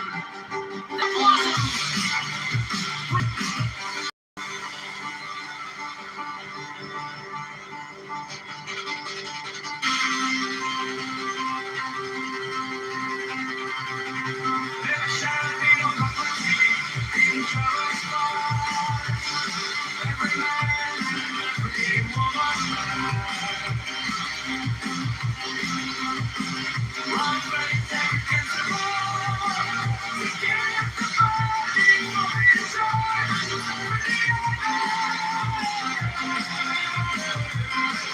the exercise of right shall not be punished by the Bible.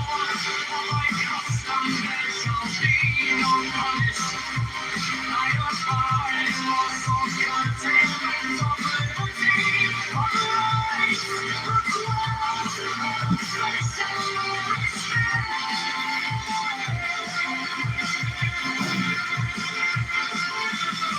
Freedom shall be respected of all, seeing that it is the right of the bodily will. For this same reason thou shalt cause full restriction and punishment of any who may seek to limit that freedom for the sake of his own, or to deny the body, as the will speaketh within, this being made custom, the evils of love, which are many, extending to the disturbance not only of body but of mind, and that in obscure paths shall little by little disappear from the face of his unspeakable glory.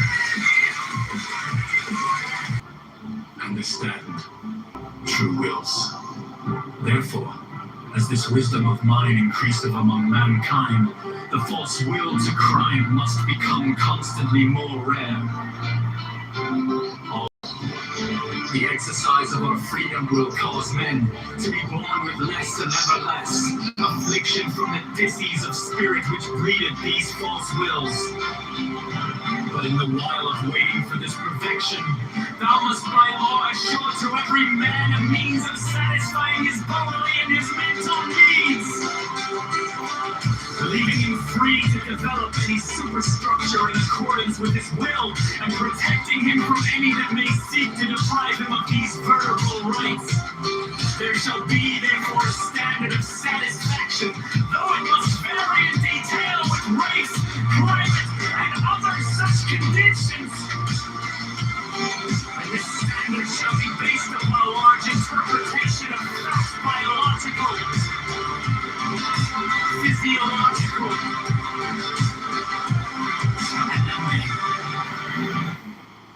hello?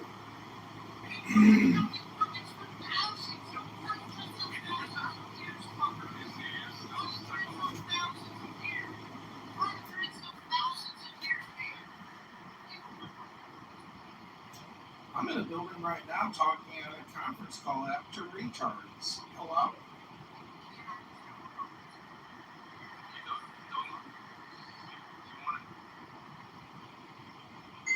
Yeah, you can say retards.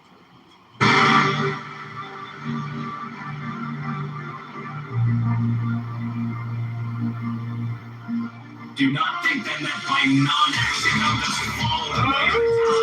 By nature is action, and by hindering the discharge of my potential thou dost perpetuate and aggravate the stress. If thou ease not nature, she will bring thee to disease free. Therefore every function of thy body and of every other part of thee according to its true will.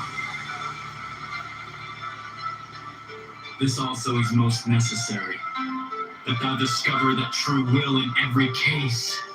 For thou art born into dis-ease, whereof many false and perverted wills, monstrous groots, parasites, vermin are they, adherent to thee by vice of her lady, of infirmity, or of evil training, and all these things the subtlest and most terrible, enemies without pity, destructive to thy will, and a menace and tyranny even to thyself, all the ideals and standards of the slave gods.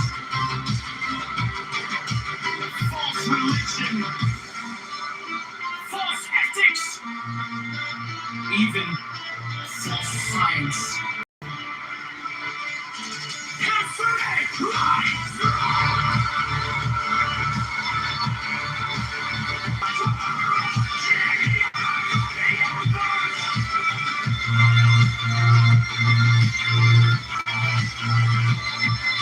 behold the face of your God, the identity of death, who lies on the brightness of the heavens, which provides you for the government of the earth, and your unspeakable name.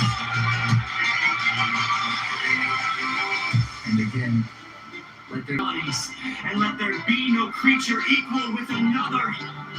Here also is the voice of true science, crying aloud. Delineation is the key of evolution. The root to art cometh the third, perceiving beauty in the harmonies, all ideals and standards which tend to produce uniformity, being in direct opposition to nature's will to change.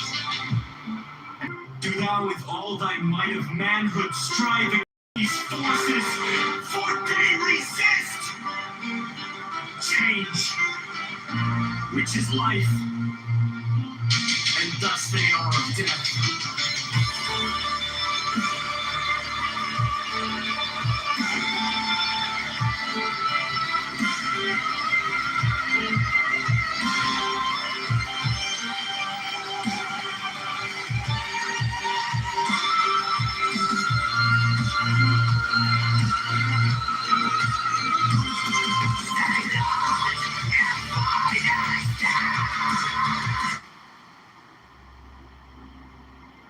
Consider the bond of a cold climate, how it maketh man a slave.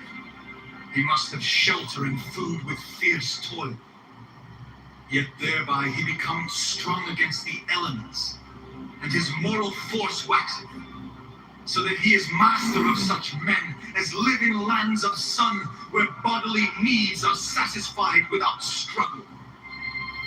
Consider also him that willeth to excel in speed or in battle, how he denieth himself the food he craveth, and all pleasures natural to him, putting himself under the harsh order of a trainer, so by this bondage he hath at the last his will. Now then, the one by natural, and the other by voluntary, restriction hath come each to greater liberty. This is also a general law of biology, for all development is structuralization, that is, a limitation and specialization of an originally indeterminate protoplasm, which latter may therefore be called free in the definition of a independent. There shall be no property in human flesh. Every man and every woman hath right. Indefeasible to give the body for the enjoyment of any other. The exercise of that right shall not be punished either by law or by custom. There shall be no penalty either by loss or curtailment of liberty of all, seeing that it is the right of the bodily will. For the same reason thou shalt cause full restriction and punishment of any who may seek to man, and every woman hath full right either to grant or to deny the body, as the will speaketh within. This being made custom, the evils of love which are many, extending to the disturbance not only of will disappear from the face of his unspeakable glory. The child of mine own bowels, how shall I write to thee concerning children?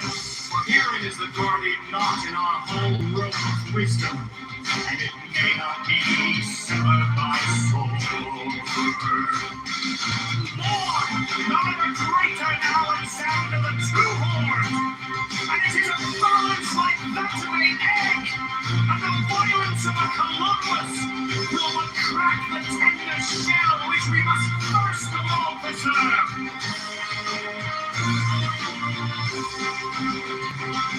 Now sentinel to this fortress standeth a certain paradox of gender application, and in his Lord's order I will declare it, so that this particular sense may enlighten thy mind hereafter. This is the paradox, that there are bonds which led to slavery, and bonds which led to freedom. Only are bound in many fetters by environs, and it is for ourselves in great part to determine whether they shall enslave us or emancipate us. And I will make clear this thesis to thee by the way of illustration.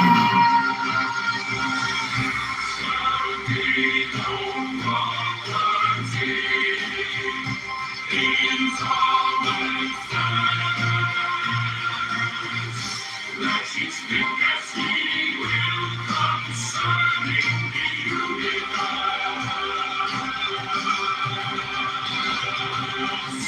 But let none seek to impose that thought upon another by any threat of penalty in this world or any other world.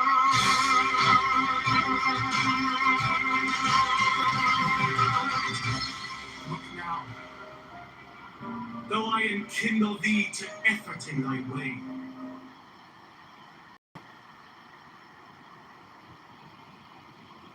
to a few seconds of intent and the thought process. That's what this entire case is hinging on. And I'm saying that in those couple seconds, in those 2 or 3 seconds of human perception and intent, there's no what. Yet it is the way of thy will. And I say not even that thou dost well to haste therein, for the whole matter lieth in thy will. And to force thyself against thy nature would be an obstacle to thy passage. But if I urge thee to run, well, this race as an athlete, it is because I have perceived in thy nature that fierce, lust, and mighty wilt rejoice exceedingly therein, since it is an expression of thine own will. Understand the treason to stoppers of the peace of mankind, do so by reason of their ignorance of their own true wills. Therefore, as this wisdom of mine increaseth among mankind, the false will to crime must become constantly more rare. Also, the exercise of our freedom will cause men to be born with less and ever less.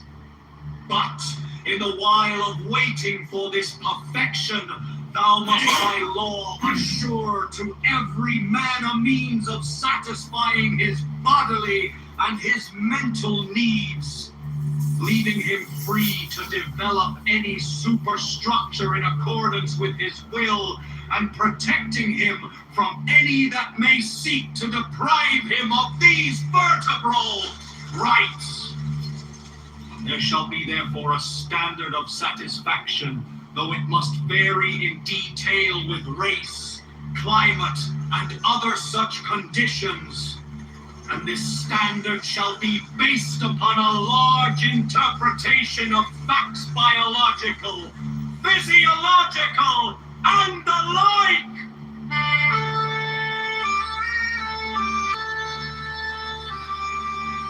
Do not think then that by non-action thou dost follow the way of the towel, for thy nature is action, and by hindering the discharge of thy potential thou dost perpetuate and aggravate the stress. If thou ease not nature, she will bring thee to dis-ease. Free. Therefore, every function of thy body and of every other part of thee, according to its true will.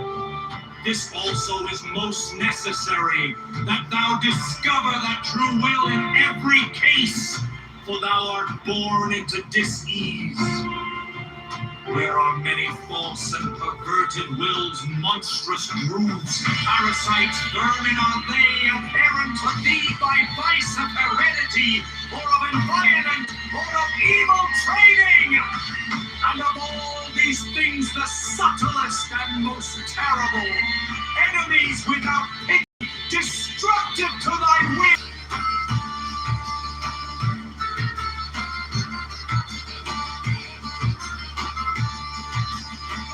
Consider my son that word in the palm, or key of the 30th. Behold the face of your God, the beginning of comfort, whose eyes are the brightness of the heavens, which provided you for the ornament of the earth, how unspeakable plenty. And again, let there be no creature upon her, within her save all her members. Let them differ in their qualities, and let there be no creature equal with another. Here also is the voice of true science, crying aloud, negation is the key of evolution.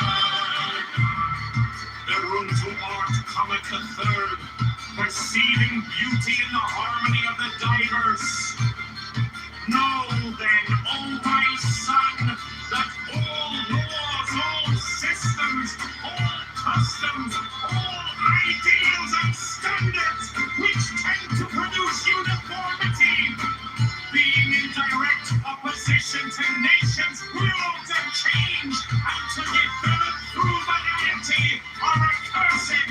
Do thou, with all thy might of manhood, strive against these forces, for they resist change, which is life, and thus they are of death.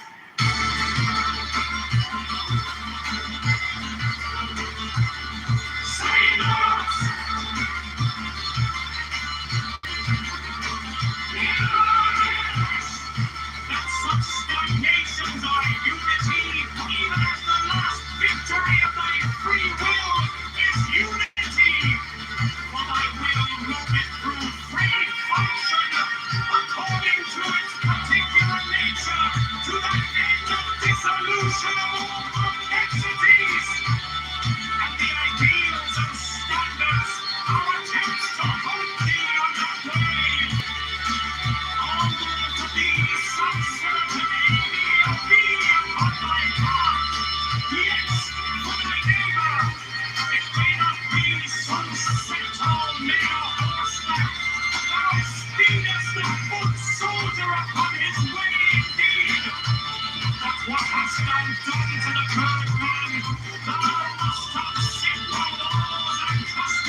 He must have shelter and food with fierce toil, yet thereby he becomes strong against the elements, and his moral force waxeth, so that he is master of such men as live in lands of sun, where bodily needs are satisfied without struggle. Consider also him that willeth to excel in speed or in battle, how he denieth himself the food he craveth, and all pleasures natural to him, putting himself under the harsh order of a trainer. So by this bondage he hath, at the last, his will. Now then, the one by natural, and the other by voluntary restriction have come each to greater liberty. This is also a general law of biology. For all development is factorization. That is a limitation and specialization of an original